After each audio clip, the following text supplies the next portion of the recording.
जन्माद्यस्य यतोऽन्वयादितरतश्चार्थेष्वभिज्ञस्वराट् तेने ब्रह्महृदाय आदिकवये मुह्यन्ति यं सूरयः तेजो वारिमृदां यथा विनिमयो यत्र त्रिसर्गो मृषा धाम्ना स्वेन सदा निरस्तकुहकं सत्यं परं धीमहि धर्मप्रोज्झितकैतवोऽत्र परमो निर्मत्सराणां सतां वेद्यं वास्तवमत्र वस्तुशिवदं तापत्रयोन्मूलनं श्रीमद्भागवते महामुनिकृते किं वा परैरीश्वरः सद्यो हृद्यवर्ध्यते त्रिकृतिभिः शुश्रूषुभिस्तत्क्षणात् यं प्रव्रजन्तमनुपेतमपेतकृत्यं द्वैपायनो विरहकातर आजुहाव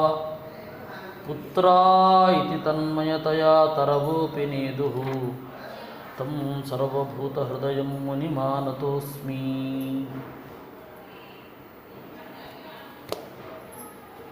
ನಿನ್ನೆ ನಾವು ನೋಡಿದೆವು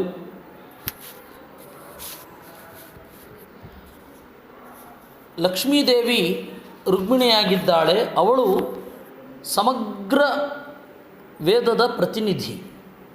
ಕೃಷ್ಣನ ದಾಂಪತ್ಯ ಅಂತಂದರೆ ಅದು ಸುಮ್ಮನೆ ಅಲ್ಲ, ಅದಕ್ಕೆ ಹಲವಾರು ಅರ್ಥಗಳಿರ್ತದೆ. ಯಾವುದೇ ಆಗಲಿ ಪರಮಾತ್ಮ ಒಂದು ದಾಂಪತ್ಯವನ್ನು ಹೊಂದುತ್ತಾನೆ ಅಂತಂದರೆ ಅದಕ್ಕೆ 100 ಆಯಾಮಗಳಿರುತ್ತೆ. ಯಾಕೆಂದರೆ ಧರ್ಮ, ಅರ್ಥ, ಕಾಮ ಇವು ಯಾವ ಉದ್ದೇಶದಿಂದಲೂ ಮದುವೆ ಅನ್ನೋದಾಗೋಲ್ಲ. ಯಾಕೆಂದರೆ ಆರ್ಷ ವಿವಾಹ ಇದೆ, ಅದು ಧರ್ಮಕ್ಕಾಗಿ ಆಗತಕ್ಕಂಥದ್ದು. ಬ್ರಾಹ್ಮ ವಿವಾಹ ಇದೆ, ವೇದಾಧ್ಯಯನ ಮಾಡಲಿಕ್ಕಾಗಿ ಆಗತಕ್ಕಂಥದ್ದು ಬ್ರಾಹ್ಮ ವಿವಾಹ. ಆ ತರಹ ಆದವರು ಯಾವುದಾರೊಂದು ಹೆಣ್ಣು ನಾನು ವೇದವನ್ನು ಅಧ್ಯಯನ ಮಾಡಬೇಕು ಅಂತ ಅವಳಿಗೆ ಪ್ರಾಮಾಣಿಕವಾಗಿ ಅನ್ನಿಸಿದರೆ ಒಬ್ಬ ಜ್ಞಾನಿಯನ್ನು ಮದುವೆ ಆಗುವುದು. ಆ ಮದುವೆಯಲ್ಲಿ ಕಾಮ ಇಲ್ಲ, ಕೇವಲ ವೇದದ ಅಧ್ಯಯನಕ್ಕಾಗಿ ಮಾತ್ರ ಆ ಮದುವೆ. ಅದನ್ನು ಬ್ರಾಹ್ಮ ವಿವಾಹ ಅಂತ ಕರೀತಾರೆ. ಆರ್ಷ ವಿವಾಹವೂ ಹೆಚ್ಚು ಕಡಿಮೆ ಹಾಗೆ. ಹೀಗೆ ಒಂದು ಮದುವೆ ಅಂತ ಹೇಳಿದ್ರೆ ಒಂದೋ ಧರ್ಮ, ಒಂದೋ ಅರ್ಥ, ಒಂದೋ ಕಾಮ. ಈ 3ರ ಹಿನ್ನೆಲೆಯಲ್ಲಿ ಮದುವೆ ಅಂತನ್ನೋದು ಇರುತ್ತೆ. ಹೆಣ್ಣು ಮತ್ತು ಗಂಡಿನ ಸಂಬಂಧ ಈ 3ರ ಒಳಗೆ. ಮದುವೆ ಅಂತ ಹೇಳಿದರೆ ಇವಿಷ್ಟೇ. ಧರ್ಮಕ್ಕಾಗಿ ಮದುವೆ ಆಗೋದು, ಅದು ಪ್ರಾಜಾಪತ್ಯ ವಿವಾಹ ಅಂತ ಕರೀತಾರೆ. ಧರ್ಮಕ್ಕಾಗಿ ಆಗುವ ಮದುವೆ ಪ್ರಾಜಾಪತ್ಯ ವಿವಾಹ. ಮೋಕ್ಷಕ್ಕಾಗಿ ಆಗುವ ಮದುವೆ, ಇನ್ನು ಅರ್ಥಕ್ಕಾಗಿ ಆಗುವ ಮದುವೆ, ಜೀವನದಲ್ಲೇ ಒಂದು ಸೆಟ್ಲ್ ಲೈಫು ಇತ್ಯಾದಿಗಳು, ಇದು ಅರ್ಥಕ್ಕಾಗಿ ಆಗುವ ಮದುವೆ. ನಾನು ಮತ್ತು ನನ್ನ ಬಾಳ ಗೆಳೆಯ, ಅಥವಾ ನಾನು ಮತ್ತು ನನ್ನ ಬಾಳ ಗೆಳತಿ, ಈ ರೀತಿ ಚಿಂತನೆ ಹೋಗೋದು ಅರ್ಥ. ಇನ್ನು ಕಾಮ, ಗಾಂಧರ್ವ ವಿವಾಹ ಅಂತ ಕರೀತಾರೆ. ಈ 3ರಲ್ಲಿ ಮಾತ್ರ ವಿವಾಹ ಅಂದರೆ ಇವು 3. ಆದರೆ ದೇವರ ವಿವಾಹ ಇದು ಯಾವ ಥರದ್ದು ಅಲ್ಲ. ಧರ್ಮಕ್ಕಾಗಿ, ಅರ್ಥಕ್ಕಾಗಿ, ಕಾಮಕ್ಕಾಗಿ, ಇದು ಯಾವ ಥರನೂ ಅಲ್ಲ. ಅದರಿಂದಾಗಿ ಆ ಮದುವೆ ಅಂತನ್ನೋದು ಇಟ್ ಇಸ್ ಸಮಥಿಂಗ್ ಡಿಫ್ರೆಂಟ್. ಅದೊಂದು ಡಿಫ್ರೆಂಟ್. ಅದು ಯಾವ ಮದುವೆ ಬೇಕಾರಾಗಿರಬಹುದು. ರಾಮ ಹಾಗೂ ಸೀತೆಯರ ಮದುವೆ ಆಗಿರಬಹುದು, ಕೃಷ್ಣ ಹಾಗೂ ರುಕ್ಮಿಣಿಯರ ಮದುವೆ ಆಗಿರಬಹುದು, ಜಾಂಬವತಿ ಹಾಗೂ ಕೃಷ್ಣರ ಮದುವೆ ಆಗಿರಬಹುದು. ಯಾವುದೇ ಮದುವೆ ಆಗಲಿ ಕೃಷ್ಣನದ್ದು ಈ ಧರ್ಮಾರ್ಥ ಕಾಮಗಳ ಚೌಕಟ್ಟಿನಿಂದ ಆಚೆ ಇರುತ್ತೆ. ಅದು ನಮಗೆ ಅರ್ಥ ಆಗಬೇಕು. ಅದರಿಂದಾಗಿ ದೇವರ ಯಾವುದೇ ಮದುವೆ ಅರ್ಥಕಾಮಗಳ ಒಳಗಡೆ ಇದೆ ಅಂತಂದರೆ ಅದು ನಂತರದವರು ಯಾರೋ ಕಲ್ಪನೆ ಮಾಡಿದ್ದು ಅಂತ ಅರ್ಥ. ಅದು ಡೆಪ್ತೇ ಇರಲ್ಲ. ನೋಡಿ, ಇಲ್ಲಿ ಅವಳು ಎಷ್ಟು ಹೇಳ್ತಾ ಇದ್ದಾಳೆ.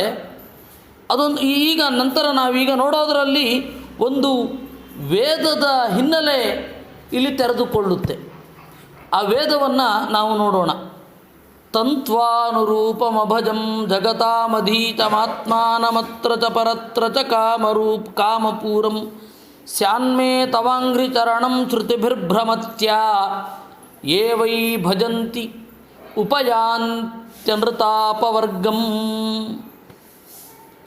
ಇದು ರುಕ್ಮಿಣಿಯ ಮಾತು. ಈ ರುಕ್ಮಿಣಿಯ ಮಾತಿನ ಹಿಂದೆ ನಾವು ಕೃಷ್ಣನ ಪ್ರಶ್ನೆ ಏನಿದೆ ಅನ್ನೋದನ್ನು ನೋಡಬೇಕಿದೆ. ಕೃಷ್ಣನ ಪ್ರಶ್ನೆ ಏನು? ಕೃಷ್ಣ ಕೇಳಿದ, ನನ್ನನ್ನು ಯಾಕೆ ಮದುವೆ ಆದೆ? ಯಾಕೆ? ಇಲ್ಲಿ ಒಳ್ಳೆಯ ರಾಜನ ಹೆಂಡತಿ ಆಗಲಿಲ್ಲ, ಅಲ್ಲಿ ಒಳ್ಳೆಯದನ್ನು ಪಡೆಯೋದಿಲ್ಲ ಪರಲೋಕದಲ್ಲಿ. ಯಾಕೆಂದರೆ ಎಲ್ಲರೂ ನನಗೆ ಶಾಪ ಹಾಕ್ತಾರೆ, ಕೃಷ್ಣ ಬಂದ ನಮ್ಮ ಯೋಜನೆಗಳನ್ನೆಲ್ಲ ಹಾಳು ಮಾಡಿದ ಅಂತ. ಹೀಗೆ ಇಹ ಮತ್ತು ಪರ ಎರಡರಲ್ಲಿಯೂ ಕೂಡ ನೀನು ವಂಚಿತಳಾದೆ ಅಂತ ನಿನ್ನನ್ನು ಬೈತಾರೆ. ನೀನು ಹಾಗಾಗ್ತೀಯ, ಯಾಕೆ ನನ್ನನ್ನು ಮದುವೆ ಆದಿ ಅಂತ ಕೃಷ್ಣ ಕೇಳಿತು. ಅದಕ್ಕೆ ಅವಳ ಉತ್ತರ ತಂತ್ವಾನುರೂಪಮಭಜಂ ಅಂದ್ಲು. ನನಗೆ ಅನುರೂಪನಾದವ ನೀನೊಬ್ಬನೇ, ನಿನ್ನನ್ನು ಬಿಟ್ಟರೆ ಬೇರೆ ಆಪ್ಷನ್ನೇ ಇಲ್ಲ. ಯಾಕೆ ಅಂದರೆ ಹೆಣ್ಣು ಮತ್ತು ಗಂಡುಗಳ ದಾಂಪತ್ಯ ಏನಿದೆ ಅದು ಸ್ವರೂಪದ ಲೆವೆಲ್ಲಿಗೆ ಅಂತ ಹೋದಾಗ ಜೀವಯೋಗ್ಯತೆಯನ್ನು ಇಟ್ಟುಕೊಂಡೇ ಮುಂದುವರಿಬೇಕು. ಇವನು ನನಗಿಂತ ಯಾವ ಗುಣಗಳಲ್ಲಿ ಮಿಗಿಲು ಅಂತ. ಆದ್ದರಿಂದಾಗಿ ವಿಷಮ ವಿವಾಹ ಅಂತಂದರೆ ಸ್ವರೂಪವನ್ನು ಇಟ್ಟುಕೊಂಡೇ ವಿಷಮ ವಿವಾಹ ಅಂತನ್ನೋದು. ಸಮವಿವಾಹ ಅಂತಂದರೆ ಸ್ವರೂಪವನ್ನು ಇಟ್ಟುಕೊಂಡೇ, ಅದು ಹೊರಗಡೆಯ ಅಂತಸ್ತು ಅಧಿಕಾರ ಇತ್ಯಾದಿಗಳಿಗೆ ಸಂಬಂಧಪಟ್ಟು ಇರೋದಿಲ್ಲ. ಅದರಿಂದಾಗಿ ಗುಣಗಳ ಉನ್ನತಿಕೆ ಅಂತ ತೆಗೆದುಕೊಂಡಾಗ ಹೊರಗಡೆ ಸಹಜವಾಗಿ ಬರುತ್ತೆ, ಇವತ್ತಲ್ಲ ನಾಳೆ ಬಂದೇ ಬರುತ್ತೆ. ಗುಣಗಳಲ್ಲಿ ಎತ್ತರ ಅಂತ ಹೇಳಿದ್ರೆ ಅದು ಸಹಜವಾಗಿ ಇವತ್ತಲ್ಲ ನಾಳೆ ಕಷ್ಟಪಡಬೇಕು, ಒಂದು ಸ್ವಲ್ಪ ಹೊತ್ತು ಕಷ್ಟಪಟ್ಟರೆ ಮತ್ತೆ ಬಂದೇ ಬರುತ್ತೆ, ಅದು ದೊಡ್ಡದಲ್ಲ. ಅದರಿಂದಾಗಿ ನನಗೆ ನೀನು ಅನುರೂಪ ಅಂತ ಹೇಳಿದ್ರೆ ಸ್ವರೂಪದಲ್ಲಿ ನನಗಿಂತ ಮಿಗಿಲಾದವನು ಇರಬೇಕು, ಅದು ನೀನೊಬ್ಬನೇ. ಆದ್ದರಿಂದಾಗಿ ನಿನ್ನನ್ನು ಮದುವೆ ಆಗಿದ್ದು. ಇದು ಮೊದಲನೆಯದ್ದು. ಇನ್ನು ಎರಡನೆಯದ್ದು, ಆತ್ಮಾನಮತ್ರ ಚ ಪರತ್ರ ಚ ಕಾಮರೂಪಂ. ಪರತ್ರ, ಆಮೇಲೆ ಅತ್ರ. ಅತ್ರ ಅಂದರೆ ಇಲ್ಲಿ, ಪರತ್ರ ಅಂದರೆ ಅಲ್ಲಿ ಅಷ್ಟೇ. ಈ ದೇಹದಲ್ಲಿ ಆ ದೇಹದಲ್ಲಿ ಇಂತಲ್ಲ. ಯಾಕೆ ಅಂದರೆ ಲಕ್ಷ್ಮೀದೇವಿಗೆ ಪ್ರಾಕೃತವಾದ ದೇಹ ಇಲ್ಲ, ನಮಗೆ ಪ್ರಾಕೃತವಾದ ದೇಹ ಉಂಟು. ಈ ದೇಹವೇ ನಾವಲ್ಲ, ಆದರೆ ಲಕ್ಷ್ಮೀದೇವಿ ದೇಹವೇ ಅವಳು. ದೇವರು ದೇಹವೇ ಅವನು, ದೇಹಕ್ಕೂ ಅವನಿಗೂ ಭೇದ ಇಲ್ಲ. ಹಾಗೆ ಲಕ್ಷ್ಮೀದೇವಿಗೂ ಅಷ್ಟೆ. ಆದ್ದರಿಂದಾಗಿ ಅತ್ರ ಮತ್ತು ಪರತ್ರ ಅಂದರೆ ಇಲ್ಲಿ ಅಲ್ಲಿ ಅಂತ, ಅಂತರಂಗ ರೂಪ ಬಹಿರಂಗ ರೂಪ. ಇನ್ನು ಬ್ರಹ್ಮಾಂಡದ ಒಳಗಡೆ ಇರತಕ್ಕಂತಹ ರೂಪ, ಪಿಂಡಾಂಡದ ಒಳಗಡೆ ಇರತಕ್ಕಂತಹ ರೂಪ, ಬ್ರಹ್ಮಾಂಡದ ಆಚೆ ಇರತಕ್ಕಂತಹ ರೂಪ. ಈ ಎಲ್ಲ ರೂಪಗಳಲ್ಲಿ ಭೇದ ಇಲ್ಲ ಲಕ್ಷ್ಮೀದೇವಿಗೆ ಮತ್ತು ಪರಮಾತ್ಮನಿಗೆ. ಅದರಿಂದಾಗಿ ಇಲ್ಲಿ ಅಲ್ಲಿ ಅಂದರೆ ನಮಗೆ ಏನು, ಈ ದೇಹ ಮತ್ತು ಆ ದೇಹ, ಈ ಲೋಕ ಮತ್ತು ಆ ಲೋಕ, ಇವುಗಳಲ್ಲಿ ನಮ್ಮ ವ್ಯತ್ಯಾಸ ಇರುತ್ತೆ. ಲಕ್ಷ್ಮೀದೇವಿಗೆ ಅದು ಯಾವುದೂ ಇಲ್ಲ. ಅದರಿಂದಾಗಿ ನನ್ನ ಕಾಮವನ್ನು ಪೂರೈಸಬಲ್ಲವ ನೀನೊಬ್ಬನೇ, ಈ ದೇಹದಲ್ಲಿ ಆಗಲಿ ಬೇರೆ ದೇಹದಲ್ಲಿ ಆಗಲಿ ಅಂತ ಅರ್ಥ. ಅವನೇನು ಹೇಳಿದ್ದು, ಈ ಲೋಕದಲ್ಲಿಯೂ ಆ ಲೋಕದಲ್ಲಿಯೂ ಸುಖ ಇಲ್ಲ ಅಂತ. ಆ ಲೋಕವೇ ಇಲ್ಲ ನಮಗೆ, ಎಲ್ಲ ಒಂದೇ. ಆಮೇಲೆ ಸ್ಯಾನ್ಮೇ ತವಾಂಘ್ರಿ ಚರಣಂ ಶ್ರುತಿಭಿರ್ಭ್ರಮತ್ಯ. ಪರಲೋಕದಲ್ಲಿ ನಿನಗೆ ಒಳ್ಳೆ ಗತಿ ಇಲ್ಲ ಅಂತಂದೆ. ಈ ಎಲ್ಲ ರಾಜರಿದ್ದರಲ್ಲ ನೀನು ಹೇಳಿದವರು, ಅವ್ರಿಗೆಲ್ಲ ಒಳ್ಳೆ ಗತಿ ಕೊಡದೇ ಇರೋಳು ಯಾರು? ನಾನೇ. ಯಾಕೆಂದರೆ ಲಕ್ಷ್ಮೀದೇವಿಯ ಒಂದು ಅತ್ಯಂತ ಗುಟ್ಟಾದ ಹೆಸರು ಭ್ರಮತ್ಯ ಅಂತ. ಅದು ಅತ್ಯಂತ ಗುಟ್ಟಾದ ಹೆಸರು ಲಕ್ಷ್ಮೀದೇವಿಯದ್ದು. ಭ್ರಮತ್ಯ ಏನು? ಭ್ರಮೆಗೊಳ್ಳುವವರೇ ನನ್ನ. ತಿ ಅಂದರೆ ಅನ್ನ, ತ ಅಂತಂದರೆ ಥ ಅಂತಂದರೆ ಅನ್ನ ಅಂತ ಏಕಾಕ್ಷರ ಕೋಶದಲ್ಲಿ ಇರತಕ್ಕಂಥದ್ದು. ಥಮನ್ನಂ ತಮ್ ಅನ್ನಂ ಎರಡೂ ಕೂಡ. ಆದ್ದರಿಂದಾಗಿ ಅತ್ತಿ ಅಂತಂದರೆ ಅವರೇ ನನಗೆ ಅನ್ನ. ಈ ಅತಿಥಿ ಅಂತ ಹೇಳ್ತಾರಲ್ಲ, ಅತ್ಯಂತವಾದ ತಮ್ ಅನ್ನವನ್ನು ಯಾರು ಉಣ್ಣುತ್ತಾರೋ ಅವರು ಅತಿಥಿ. ಆಮೇಲೆ ತಿಥಿ ಇಲ್ಲದವರು, ಹೇಳದೆ ಬರುವವರು ಅತಿಥಿ ಅಂತ. ಹೇಳಿ ಬಂದರೆ ಅದು ಅಭ್ಯಾಗತರು. ಇವತ್ತು ಬರ್ತೇನೆ, ಫ್ರೀ ಇದ್ದೀರಾ ಅಂತ ಕೇಳಿದ್ರೆ ಅವರು ಅಭ್ಯಾಗತರು, ಅತಿಥಿ ಅಲ್ಲ. ಅತಿಥಿ ಅಂತ ಹೇಳಿದರೆ ಅವರು ಯಾವುದೇ ಕಾರಣಕ್ಕೂ ಏನಂತ ತಿಳ್ಕೊಳ್ಬೇಕು ನಾವು, ದಿವಸವನ್ನು ಹೇಳದೆ ಬರುವವರು ಅಂತ ಅದರ ಅರ್ಥ. ಈ ಹಿನ್ನೆಲೆಯಲ್ಲಿ ಭ್ರಮತ್ಯ, ಅತ್ತಿ ಅನ್ನ ಉಣ್ಣುವವರು, ಯಾರು ಭ್ರಮಿಸುತ್ತಾರೆ ಜಗತ್ತಿನಲ್ಲಿ ಅವರನ್ನು ಅನ್ನವಾಗಿ ಸ್ವೀಕರಿಸುವವಳು ಅಂತ. ಇದು ಒಂದು ಇದೆ, ನಾರದೀಯ ಅಂತ ಒಂದು ಗ್ರಂಥ. ಆ ನಾರದೀಯ ಗ್ರಂಥದಲ್ಲಿ ಇದಿದೆ ಅಂತ ಹೇಳುತ್ತಾರೆ. ಭ್ರಮಂತಹ ತಿ ಅನ್ನಂ ಅಭ್ರಮ ಭ್ರಮತಾಮತ್ರಿ ಯಾವೈದೈರಧಿಗಮ್ಯತೆ ತಸ್ಯೈ ನಮೋಸ್ತುತೆ ದೇವ್ಯೈ ವಿಷ್ಣುವಕ್ಷಸ್ಥಲಾಶ್ರಯೇ ಅಂತ ನಾರದೀಯದಲ್ಲಿ ಲಕ್ಷ್ಮಿಯನ್ನು ಕುರಿತಾದ ಸ್ತೋತ್ರ ಇದೆ. ವೇದದ ವಾಕ್ಯಕ್ಕೆ ಸ್ಪಷ್ಟವಾದ ಅರ್ಥವನ್ನು ತಿಳಿಯದೆ ಯಾರು ಭ್ರಮೆಗೆ ಒಳಗಾಗಿರ್ತಾರೆ ಅವರನ್ನು ತಿನ್ನುವವಳು ನೀನು ಪ್ರಳಯ ಕಾಲದಲ್ಲಿ ಅಂತ ದುರ್ಗೆಗೆ ಹೇಳುತ್ತಾರೆ. ಈ ಹಿನ್ನೆಲೆಯಲ್ಲಿ ಭ್ರಮತ್ಯ ಅಂದರೆ ಭ್ರಮಿಸುವವರನ್ನು ಉಣ್ಣುವವಳು ನಾನು. ಇವರೆಲ್ಲರೂ ನೀನು ಹೇಳಿದೆಯಲ್ಲ, ಚೈದ್ಯ, ಮಾಗಧ, ಅವ್ರಿಗೆಲ್ಲ ಪರಲೋಕದ ಭೋಗ ಇಲ್ಲದಂತೆ ಮಾಡಿದವಳೇ ನಾನು, ನನಗೆ ಗೊತ್ತಿರಲ್ವಾ?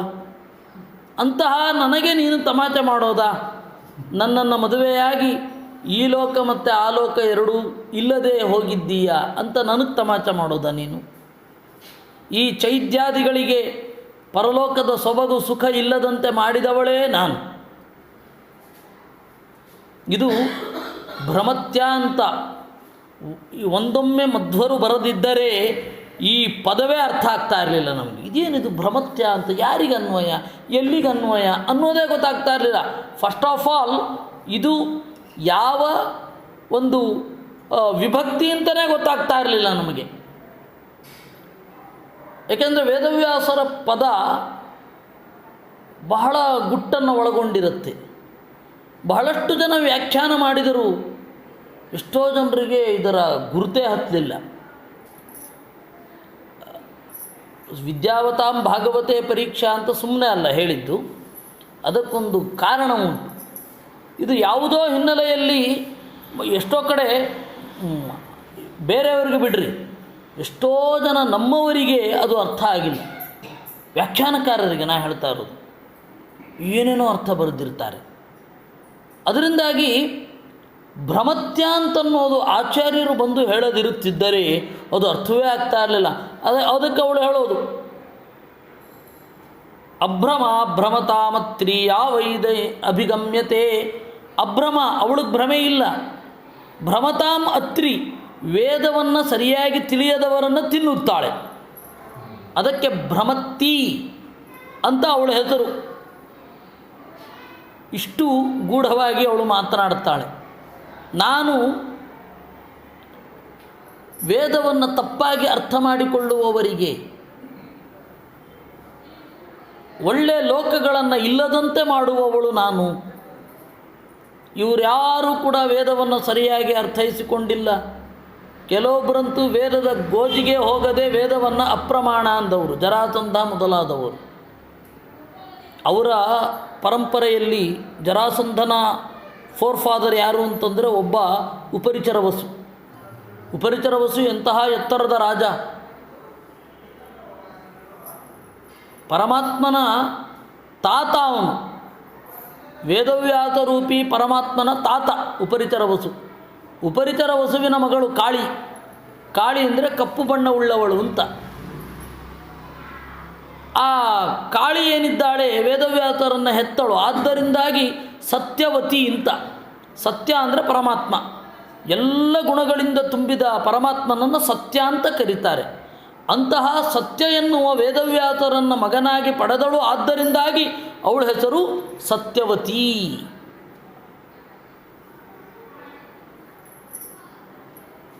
ಹೀಗೆ ಉಪರಿಚರ ವಸುವಿನ ವಂಶದಲ್ಲಿ ಬಂದವ ಜರಾಸಂಧ ನಾನು ವೇದವನ್ನು ಅನುಸರಿಸುವಲ್ಲ ಅಂತ ಬಂಡಾಯ ಇದ್ದ. ಜರಾಸಂಧನೂ ಹಾಗೆ, ಏಕಲವ್ಯನೂ ಹಾಗೆ. ಒಂದು ಕಾಲದಲ್ಲಿ ಅವರೆಲ್ಲ ವೇದವನ್ನು ಅನುಸರಿಸಿ ಆರಾಧನೆ ಮಾಡ್ತಾ ಇದ್ದವರು ವೇದವನ್ನು ತೊರೆದು ಬೇಡನಾಗಿ ಬದುಕಿದ. ಹೀಗಾಗಿ ಅವನಿಗೆ ದ್ರೋಣಾಚಾರ್ಯರು ಧನುರ್ವಿದ್ಯೆಯನ್ನು ಹೇಳಲಿಲ್ಲ. ಯಾಕೆಂದರೆ ವೇದವ್ಯಾಸರು ಇದು ಪರಶುರಾಮ ದೇವರು ಯಾರಿಗೆ ವೇದದ ಬಗ್ಗೆ ಭರವಸೆ ಇದೆ ಅವ್ರಿಗೆ ಮಾತ್ರ ಉಪದೇಶ ಮಾಡಬೇಕು ಅಂತ ಅವರ ಶಿಷ್ಯರಂದರಿಗೆ ಹೇಳಿದ್ದು. ಅದರಿಂದಾಗಿ ಅವರು ದೂರ ತಳ್ಳಿದ್ದು. ಅವನು ಆ ಏಕಲವ್ಯ ದ್ರೋಣಾಚಾರ್ಯರ ಮಣ್ಣಿನ ಮೂರ್ತಿಯನ್ನು ಇಟ್ಟುಕೊಂಡು ನಿರಂತರ ಪ್ರಾಕ್ಟೀಸ್ ಮಾಡ್ತಾ ಇದ್ದ. ಮೊದಲು ಅವನಿಗೆ ಪ್ರಾಕ್ಟೀಸ್ ಇರಲಿಲ್ಲ ಅಂತಲ್ಲ, ಅವನಿಗೆ ಪೈಶಾಚಾಸ್ತ್ರಗಳೆಲ್ಲ ಗೊತ್ತಿರ್ತಿತ್ತು. ಪೈಶಾಚಾಸ್ತ್ರಗಳು ಅವನಿಗೆ ಗೊತ್ತಿತ್ತು. ಏಕಲವ್ಯನಿಗೆ ದೈವಿಕ ಅಸ್ತ್ರಗಳೂ ಬೇಕು ಅಂತ ದ್ರೋಣಾಚಾರ್ಯರ ಹತ್ರ ಬಂದದ್ದು ನೆನಪಿಡಿ. ಕಾಮನ್ ಸೆನ್ಸ್ ಇಲ್ಲ ನಮ್ಮ ಜನಗಳಿಗೆ ಅಂತ ಹೇಳೋದು. ಅವನು ನೋಡ್ಬಿಟ್ಟು ಕಲೀಲಿಕ್ಕಾಗತ್ತಾ? ಕಣ್ಣು ಯಾರಿಗೂ ತೋರದಂತೆ ನೋಡ್ಬಿಟ್ಟು ಈಜು ಕಲೀಲಿಕ್ಕಾಗತ್ತಾ? ಅದು ಏನು ಜನರ ತಲೆನಲ್ಲಿ ಅದು ಏನು ತುಂಬಿದೆಯೋ ದೇವರಿಗೆ ಗೊತ್ತು. ಆ ಏಕಲವ್ಯನು ಹಾಗೆ, ಅವನಿಗೆ ಪ್ರಾಕ್ಟೀಸ್ ಮಾಡ್ತಾ ಇದ್ದ. ಅವನು ಮೊದಲೇ ಕಲಿತಿದ್ದ, ಪ್ರಾಕ್ಟೀಸ್ ಮಾಡ್ತಾ ಇದ್ದ. ಆ ದ್ರೋಣಾಚಾರ್ಯರ ಮೃಣ್ಮಯ ಮೂರ್ತಿಯನ್ನು ಇಟ್ಟುಕೊಂಡದ್ದು ಯಾಕೆ? ನಾನು ದ್ರೋಣಾಚಾರ್ಯರನ್ನು ಆರಾಧಿಸ್ತೇನೆ ಅಂತನ್ನೋದರ ಸಂಕೇತ ಅಷ್ಟೇ. ನಾವು ಸ್ವಾಮಿಗಳ ಪಟವನ್ನು ಇಟ್ಕೊಳ್ಳೋದು ಯಾಕೆ? ನಾವು ಇವರ ಆರಾಧಕರು ಅಷ್ಟೇ, ಅದರ ಅಭಿಪ್ರಾಯ ಅಷ್ಟೇ. ಆದರೆ ಇವನಿಗೆ ವಿದ್ಯೆ ಬಂದಿಲ್ಲ ಅಂದರೆ ದ್ರೋಣಾಚಾರ್ಯರಿಗೆ ಕೆಟ್ಟ ಹೆಸರು. ಅದೊಂದು ಟೆಕ್ನಿಕ್ಕು. ನೀವು ನನ್ನನ್ನು ಬೈಲಿಕ್ಕೆ ಶುರು ಮಾಡಿದ್ರಿ ಅಂತ ಇಟ್ಕೊಳ್ಳಿ, ಚೆನ್ನಾಗಿ ಊರೆಲ್ಲ ಬೈದಾಡ್ಕೊಂಡು ಬರ್ತಾ ಇದ್ದರೆ ನಿಮ್ಮ ಫೋಟೋ ಮಾಡಿಸಿ ನಾನು ಪೂಜೆ ಮಾಡ್ತೇನೆ ಅಂದರೆ ನಾಳೆ ಏನು ಪರಿಣಾಮ ಆಗಲಿಕ್ಕಿಲ್ಲ. ಒಂದು ಯೋಚನೆ ಮಾಡಿ ನೋಡಿ ಮಾರ್ಯಾರೆ, ಅವನಿಗೆ ಅಷ್ಟು ಭಕ್ತಿ ಇದೆ, ಇವರಿಗೆ ಅದು ಪ್ರೀತಿಯೇ ಇಲ್ಲ, ಊರಲ್ಲೆಲ್ಲ ಬೈಕೊಂಡು ಬರ್ತಾರೆ ಅಂತಾರೆ. ದ್ವೇಷಿಸುವವರನ್ನು ನಿಜವಾಗಿಯೂ ಮುಗಿಸುವ ಹುನ್ನಾರ ಇದೆ ಅಂದರೆ ಇದೆ. ನೀವು ನನ್ನನ್ನು ಬೈತೀರಾ, ನಿಮ್ಮ ಫೋಟೋ ಮಾಡಿಸಿ ತಂದು ದಿವಸ ಪೂಜೆ ಎಲ್ಲರಿಗೂ ತೋರುವ ಹಾಗೆ ಒಂದು ತುಳಸಿ ಹಾಕಿ ಪೂಜೆ ಮಾಡ್ತಾ ಇರಬೇಕು. ನೀವು ಹೊರಗಡೆ ಬೈತಾರೆ, ನಿಮ್ಗೆ ಗೊತ್ತೇ ಇರೋಲ್ಲ, ಅದು ವಿಚಾರವೇ ಗೊತ್ತಿರಲ್ಲ. ಈ ಟೆಕ್ನಿಕ್ಕನ್ನು ಏಕಲವ್ಯ ಮಾಡಿದ್ದು. ಆಮೇಲೆ ಅರ್ಜುನನಿಗೆ ಮಾತ್ಸರ್ಯ ಬಂದದ್ದು ಹೌದು, ಆದರೆ ಅದು ಅವನ ಏಳಿಗೆಯಲ್ಲಿ ತೊಂದರೆ ಆಗಲಿಲ್ಲ, ಅದು ಬೇರೆ. ಅವನ ಆಯಿತು ಮುಂದೆ ಹೇಳ್ಕೊಡ್ತೇನೆ ಅಂತ ಹೇಳಿ ಅವರು ಬಲ ಹೆಬ್ಬೆರಳನ್ನು ತೆಗೆದದ್ದು. ಆಮೇಲೆ ಅವನಿಗೆ ಅಸ್ತ್ರವಿದ್ಯೆಯನ್ನು ಪಾಠ ಹೇಳಿದರು. ರೈವತಕ ಅಂತನ್ನುವ ಬೆಟ್ಟದಲ್ಲಿ, ಅದು ಯಾದವರ ಕ್ರೀಡಾಶೈಲ, ಅಲ್ಲಿ ಪಾಠವನ್ನು ಹೇಳಿದ್ರು ದ್ರೋಣಾಚಾರ್ಯರು. ಹೇಳಲಿಲ್ಲ ಅಂತಲ್ಲ, ಇವರೆಲ್ಲ ಹಾಗೆ ಬರೀತಾರೆ. ಯಾಕೆ ಅಂದರೆ ಅವರಿಗೆ ವಿಲನ್ಗಳನ್ನು ಹೀರೋಗಳನ್ನಾಗಿ ಮಾಡೋ ಚಟ ಕನ್ನಡದ ಕವಿಗಳಿಗೆ. ಪಠ್ಯಪುಸ್ತಕಗಳಲ್ಲೆಲ್ಲ ಅದೇ ಇದೆ. ಹಾಗಲ್ಲ ನಿಜವಾಗಿಯೂ ನಡೆದದ್ದು ಅದು. ನೀವು ಪುರಾಣವನ್ನು ಸ್ವಲ್ಪ ಆಳವಾಗಿ ಕಣ್ಬಿಟ್ಟು ನೋಡಿದ್ರೆ ಗೊತ್ತಾಗತ್ತೆ. ಯತ್ರೈಕಲವ್ಯ ಸಂವಾಸ ದ್ರೋಣೇನ ಅಧ್ಯುಚಿತ ಸ್ಥಿರಂ ಅಂತ ಇದೆ. ಯಾಕೆ ಹೇಳಿದ್ದು ಅಂತಂದರೆ, ಅವತ್ತಿನ ಕಾಲದಲ್ಲಿ ವೇದವನ್ನು ಬೇಡ ಅಂತ ಹೇಳಿ ವೇದದ ಪ್ರಾಮಾಣ್ಯವನ್ನು ಧಿಕ್ಕರಿಸಿದ ರಾಜರ ಪಡೆಯೇ ಇತ್ತು. ಅವರೆಲ್ಲ ಅನೇಕ ಜನರನ್ನ ಕೃಷ್ಣ ಹೇಳಿದ್ದಾನೆ ಅವ್ರನ್ನ ಮದುವೆ ಆಗಬಾರ್ದಿತ್ತ ಅಂತ. ವೇದಾಭಿಮಾನಿನಿಯಾದವಳು ವೇದವನ್ನು ಧಿಕ್ಕರಿಸಿದವರನ್ನು ಮದುವೆ ಆಗೋದು ಹೇಗೆ? ಯೋಚನೆ ಕೂಡ ಮಾಡಲಿಕ್ಕೆ ಸಾಧ್ಯ ಇಲ್ಲ. ಇದು ನಮಗೆ ಅವಳು ಇನ್ನೂ ಒಂದು ಆಚೆ ಹೋದ್ಲು, ಭ್ರಮತ್ಯ ಅಂತಂದ್ಲು. ಯಾರು ವೇದವನ್ನು ತಪ್ಪರ್ಥ ಮಾಡಿಕೊಂಡಿರ್ತಾರೆ ಅವರಿಗೆ ನಾಶಕಳು ನಾನು ದುರ್ಗಾ ರೂಪದಲ್ಲಿ ಅಂತಂದ್ಲು. ಹೀಗಿರುವ ನಾನು ಪರಲೋಕದ ಭವಿಷ್ಯವೇ ಇಲ್ಲದವರನ್ನು ಈ ತರಹ ಏನಾದರೂ ಮಾಡ್ತೇನೆ ನಾನು? ಭ್ರಮತ್ಯಾಹ ಅಂತನ್ನೋದು ಷಷ್ಠೀ ವಿಭಕ್ತಿ ಎಂದರು ಆಚಾರ್ಯರು. ಬಹಳ ಜನರಿಗೆ ಮಧ್ವಾಚಾರ್ಯರಿಗಿಂತ ಹಿಂದೆ ಇರುವವರಿಗೆ ಭ್ರಮತ್ಯ ಅಂದರೆ ಅದು ಯಾವ ವಿಭಕ್ತಿ ಅಂತ ಕೂಡ ಗೊತ್ತಾಗಲಿಲ್ಲ. ಸಂಸ್ಕೃತದಲ್ಲಿ ವಿಭಕ್ತಿ ಯಾವುದು ಅನ್ನೋದು ಗೊತ್ತಾಗಲಿಲ್ಲ. ಎಷ್ಟೋ ಕಡೆ ಆಗಿದೆ. ಇರಲಿ. ಭ್ರಮತ್ಯ ಆಗಿರುವ ನನಗೆ ನಿನ್ನ ಪದವಿಯೇ, ನಿನ್ನ ಅಡಿದಾವರೆಗಳೇ ಶರಣಾಗಬೇಕು, ಬೇರೆ ದಾರಿಯೇ ಇಲ್ಲ. ನನ್ನ ಪಾಲಿಗೆ ಪರಲೋಕ ಈ ಲೋಕ ಅಂತ ಭೇದ ಇಲ್ಲ ಅಂತ ಒಂದು. ಎರಡನೆಯದ್ದು, ಇದಷ್ಟೇ ಅಲ್ಲ, ಪರಲೋಕ ಈ ಲೋಕಗಳ ದಾರಿ ಬಿಡಿ, ಅದನ್ನು ಬಿಟ್ಟರೂ ಕೂಡ ಇವರೆಲ್ಲ ವೇದವನ್ನು ಧಿಕ್ಕರಿಸಿ ನಡೆದವರು. ನಾನು ಹೇಗೆ ಅವರನ್ನು ಗೌರವಿಸಲಿ, ಆದರಿಸಲಿ? ಸಾಧ್ಯ ಇಲ್ಲ ಅಂತಾಳೆ ರುಕ್ಮಿಣಿ. ಯೇ ವೈ ಭಜಂತ ಉಪಯಾಂತಿ ಅನೃತಾಪವರ್ಗಂ. ಯಾರು ಅನೃತಾಪವರ್ಗಂ, ಈ ಎಲ್ಲ ಅಯಥಾರ್ಥ ಜ್ಞಾನದಿಂದ ಮುಕ್ತಿಯನ್ನು ಪಡಿಬೇಕು ಅಂತ ಯಾರು ಇರ್ತಾರೆ, ಅಯಥಾರ್ಥ ಜ್ಞಾನದಿಂದ ಮುಕ್ತಿಯನ್ನು ಬಯಸುವವರೆಲ್ಲ ನಿನ್ನ ಅಡಿದಾವರೆಗಳಿಗೆ ಬರಬೇಕು. ಆ ತರಹದ ನಿನ್ನ ಅಡಿದಾವರೆಗಳನ್ನು ನಾನು ಹೊಂದುತ್ತೇನೆ ವಿನಃ ವೇದವನ್ನು ತಪ್ಪಾಗಿ ಅರ್ಥೈಸಿಕೊಂಡ, ವೇದವನ್ನು ವಿರೋಧಿಸುತ್ತಿರುವ ಇವರೆಲ್ಲರನ್ನು ನಾನು ಮದುವೆ ಆಗೋದು ಅಂತ ಉಂಟಾ? ಅವರಿಗೆ ಪರಲೋಕದಲ್ಲಿ ಭವಿಷ್ಯ ಇಲ್ಲ. ಆದ್ದರಿಂದಾಗಿ ಸನ್ಮುಖರಿತಂ, ಸಜ್ಜನರೆಲ್ಲ ನಿನ್ನ ಬಗ್ಗೆ ಹೇಳಿದ್ದಾರೆ, ದೋಷವನ್ನೆಲ್ಲ ಕಳೆದುಕೊಂಡವರು ನಿನ್ನ ಬಗ್ಗೆ ಹೇಳಿದ್ದಾರೆ. ಅಂತಹ ನಿನ್ನ ಅಡಿದಾವರೆಗಳನ್ನು ನಾನು ಚಿಂತನೆ ಮಾಡ್ತೇನೆ ಅಂತ ಹೇಳ್ತಾಳೆ. ಕಸ್ಯಾಸ್ಯುರಚ್ಯುತ ನೃಪಾ ಭವತೋಪದಿಷ್ಟಾ ಸ್ತ್ರೀಣಾಂ ಗೃಹೇಷು ಖರಗೋಶ್ವ ಬಿಲಾಳಭೃತ್ಯಾ ಯತ್ಕರ್ಣಮೂಲಮರಿಕರಚನಕೆನೋಪಯಾಟ್ ಯುಷ್ಮತ್ಕಥಾ ಮೃಡವಿರಿಂಚ ಸಭಾಸು ಗೀತಾ. ಆಮೇಲೆ ಕೃಷ್ಣ ಏನು ಹೇಳಿದೆ ನೀನು? ನನ್ನನ್ನು ಯಾರು ಹೊಗಳುತ್ತಾರೆ? ಈ ಯಾವ ರಾಜರೂ ನನ್ನನ್ನು ಹೊಗಳೋದಿಲ್ಲ. ನನ್ನನ್ನು ಹೊಗಳುವವರು ಸನ್ಯಾಸಿಗಳು, ನನ್ನನ್ನು ಹೊಗಳುವವರು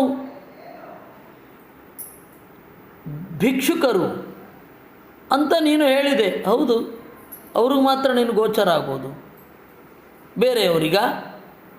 ಕಸ್ಯಾಸ್ಯುರಚ್ಯುತ ನೃಪ ಭವತೋಪದಿಷ್ಟಾ. ನಿನ್ನ ಉಪದೇಶವನ್ನು ಯಾರು ಪಡೆದಿದ್ದಾರೆ ಅವರು ಮಾತ್ರ ನಿನ್ನನ್ನು ಹೊಂದಲು ಸಾಧ್ಯ. ಯಾಕೆಂದರೆ ಯಾವ ಯಾವ ದೇವತೆಗಳ ಅಂಶದವರೆಲ್ಲ ರಾಜರಾಗಿದ್ದರೂ ಅವರೆಲ್ಲರೂ ಕೂಡ ವೇದವ್ಯಾಸರ ಶಿಷ್ಯರಾಗಿದ್ದರು. ವೇದವ್ಯಾಸರಿಂದ ತತ್ವಶಾಸ್ತ್ರದ ಉಪದೇಶವನ್ನು ಪಡೆದು ಕೃಷ್ಣನ ಸ್ವರೂಪವನ್ನು ತಿಳ್ಕೊಳ್ತಾ ಇದ್ದರು. ಯಾರು ವೇದವ್ಯಾಸರ ಶಿಷ್ಯರಾಗಿರಲಿಲ್ಲ ಅವರು ದೇವರನ್ನು ವಿರೋಧಿಸ್ತಾ ಇದ್ದರು. ಹಾಗೆ ವೇದದ ಮಾರ್ಗದಲ್ಲಿ ನಡೆದ 22,000 ಜನ ರಾಜರನ್ನು ಜರಾಸಂಧ ಬಲಿ ಕೊಡಲಿಕ್ಕೆ ಅಂತ ಕೂಡಿ ಹಾಕಿದ್ದ. 22,000 ಜನ ಅಂದರೆ ಅವತ್ತಿನ ಕಾಲದಲ್ಲಿ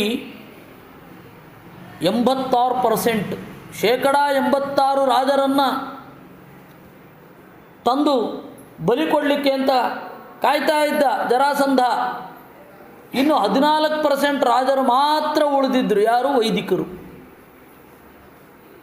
ಆಗ ಅಷ್ಟು ದೊಡ್ಡ ಸಂಖ್ಯೆಯಲ್ಲಿ ಇದ್ದವರನ್ನು ಭೀಮಸೇನ ಕಾಪಾಡಿದ್ದು. ಷಡಶೀತಿ ಸಮಾನೀತ ಶೇಷಾರಾಜನ ಚತುರ್ದಶ ಅಂತ ಅದೊಂದು ತಮಾಷೆ. 86 ಜನ ಈಗಾಗಲೇ ಇದ್ದಾರೆ ಜರಾಸಂಧನ ಸೆರೆಯಲ್ಲಿ, 14 ಜನ ಉಳಿದಿದ್ದಾರೆ ಅಂತ ನಮಗೆ ಮಹಾಭಾರತ ಅರ್ಥ ಆಗೋದು ಸಭಾಪರ್ವದಲ್ಲಿ. ಆದರೆ 22,000 ಜನರನ್ನು ಬಿಡಿಸಿದ ಅಂತ ಹೇಳಿ ಭಾಗವತ ಯಾವುದನ್ನು ಒಪ್ಪಿಕೊಳ್ಳೋದು? ಅದಕ್ಕೆ ಒಂದು ಶೇಕಡಾವಾರು ಲೆಕ್ಕ ಮಾಡ್ಕೋಬೇಕು. ಯಾವುದು? 86 ಅಂತ ಇದೆಯಲ್ಲ, ಅದನ್ನು ಶೇಕಡ ಅಂತ ಲೆಕ್ಕ ಮಾಡಿಕೊಂಡ್ರೆ ಅವತ್ತಿನ ಕಾಲದಲ್ಲಿ ಎಷ್ಟು % ರಾಜರು ವೇದಾನುಸಾರಿಗಳಾಗಿದ್ದರು ಅಂತ ಗೊತ್ತಾಗುತ್ತೆ. ಈ ತರಹದ ಗಣಿತದ ಟೆಕ್ನಿಕ್ ಎಲ್ಲ ಉಂಟು ಭಾಗವತದಲ್ಲಿ, ಭಾಗವತ ತಾತ್ಪರ್ಯದಲ್ಲಿ. ಅದರಿಂದಾಗಿ ಇದು ಹಾಗೆ ರಾಮ 13,000 ವರ್ಷ ಆಳಿದ ಅಂತ ಒಂದು ಕಡೆ, 10,000 ವರ್ಷ ಆಳಿದ ಅಂತ ಇನ್ನೊಂದು ಕಡೆ. ಹೆಂಗಿದೆ ಲೆಕ್ಕ? ಆಚಾರ್ಯರು ಹೇಳಿದ್ರು 27 ದಿವಸ ಒಂದು ತಿಂಗಳು ಅಂತ ಇಟ್ಟುಕೊಂಡ್ರೆ, ತಿಂಗಳು ಅಂದ್ರೇ ಚಂದ್ರನ ಬೆಳಕು ಅಂತ. ನೀವು ಬೆಳದಿಂಗಳು ಅಂತ ಪ್ರತ್ಯೇಕ ಹೇಳಬೇಕಾಗಿಲ್ಲ. ತಿಂಗಳು ಅಂತ ಹೇಳಿದ್ರೇ ಬೆಳ್ಳಗಿರೋದು ಅಂತ, ಬೆಳತಿಂಗಳು ಅಂತ ಹೇಳಬೇಕಾಗಿಲ್ಲ. ವೈಟ್ ಬಿಳಿ ಅಂತ ಹೇಳಿದ ಹಾಗಿರುತ್ತದು. ಆದರೂ ಒಂದು ಪ್ರಯೋಗ ಬಂದಿದೆ, ಬೆಳದಿಂಗಳು ಅಂತ ಪ್ರಯೋಗ ಮಾಡ್ತಾರೆ, ತಪ್ಪಲ್ಲ. ಆದರೆ ತಿಂಗಳು ಅಂತ ಹೇಳಿದ್ರೆ ಸಾಕು. ತಿಂಗಳು ಅಂದ್ರೇ 27 ದಿವಸ ಅಂತ. 27 ದಿವಸ ಒಂದು ತಿಂಗಳು ಅಂತ ಲೆಕ್ಕ ಇಟ್ಟುಕೊಂಡ್ರೆ ಆಗೇನಾಗುತ್ತೆ, ಅದು 13,000 ಆಗುತ್ತೆ. 30 ದಿವಸ ಒಂದು ತಿಂಗಳು ಅಂತ ಲೆಕ್ಕ ಇಟ್ಟುಕೊಂಡ್ರೆ, ಮಾಸ ಅಂತ ಲೆಕ್ಕ ಇಟ್ಕೊಂಡ್ರೆ ಅದು 10,000 ದಿವಸ ಆಗತ್ತೆ ಅಂದರು ಆಚಾರ್ಯರು. 10,000 ವರ್ಷ ಆಗುತ್ತೆ. ಅದರಿಂದಾಗಿ ಏನು ತೊಂದರೆ ಇಲ್ಲ ಅಂತ ಹೇಳಿದ್ರು. ಹೀಗಾಗಿ ಈ ತರಹದ ಲೆಕ್ಕಗಳು ಬೇಕಾದಷ್ಟು ಬರ್ತದೆ. ಅವತ್ತು ಇಷ್ಟು ಜನ ರಾಜರು, ವೈದಿಕರು, ಅವೈದಿಕರು ಅಂತ. ಆದರೆ ಯಾಕೆ ಪರಸ್ಪರರನ್ನು ವಿರೋಧಿಸ್ತಾ ಇದ್ದಾರೆ ಅಂತ ಐಡಿಯಾ ಇರಲಿಲ್ಲ. ಕೃಷ್ಣ ಬಂದ ಮೇಲೆ ದಾರಿಯೆಲ್ಲ ಸ್ಫುಟ ಆಗಿ ಹೋಯಿತು. ವೈದಿಕರು ಅವೈದಿಕರು ಅಂತ ಭೇದ ಆಯಿತು. ಇವತ್ತಿಗೂ ಕೂಡ ಶತ್ರುತ್ವ ಮಿತ್ರತ್ವ ನಿಶ್ಚಯ ಆಗೋದೇ ಒಪ್ಪಿಕೊಳ್ಳುವ ಸಿದ್ಧಾಂತದಿಂದ. ಲೆಫ್ಟಿಸ್ಟು, ರೈಟಿಸ್ಟು, ನ್ಯೂಟ್ರಲಿಸ್ಟು ಎಲ್ಲ. ಅದರಿಂದಾಗಿ ಅವಳು ಹೇಳ್ತಾಳೆ, ಭವತಾ ಉಪದಿಷ್ಟಾ ವೇದವ್ಯಾಸ ದೇವರಿಂದ, ವೇದವ್ಯಾಸ ರೂಪನಾಗಿರುವ ನಿನ್ನಿಂದ ಉಪದೇಶ ಯಾರ್ಯಾರು ಪಡೆದಿದ್ದಾರೆ ಅವರೆಲ್ಲರೂ ಕೂಡ ನಿನ್ನನ್ನು ಹೊಂದುತ್ತಾರೆ. ಯಾರು ಉಪದೇಶ ಪಡೆದಿಲ್ಲ ಅವರು ಸ್ತ್ರೀಣಾಂ ಗೃಹೇಶು ಖರಗೋಷ್ಠ ಬಿಲಾಳ ಭೃತ್ಯಾ, ಹೆಣ್ಣಿಗೆ ಮರುಳಾದವರು, ಹೆಣ್ಣು ಮರುಳರು. ಯಾವುದಾದ್ರೂ ಒಂದು ಕಡೆ ಸ್ವಯಂವರ ಆದರೆ ಆ ಹುಡುಗಿ ಮೊಮ್ಮಗಳ ವಯಸ್ಸಿನವನಾಗಿರಲಿ, ಮುಪ್ಪಾನು ಮುದುಕ ಬರ್ತಾ ಇದ್ದ ನೋಡಿ. ಒಂದು ಸುಮ್ಮನೆ ಹಿಂಗೆ ತಿಳ್ಕೊಳ್ಳಿ, ದ್ರೌಪದಿಯ ಸ್ವಯಂವರದಲ್ಲಿ ಬಾಹ್ಲಿಕ ಕೂಡ ಹಾಜರಿದ್ದ. ಬಾಹ್ಲಿಕ ಯಾರು? ಶಂತನುವಿನ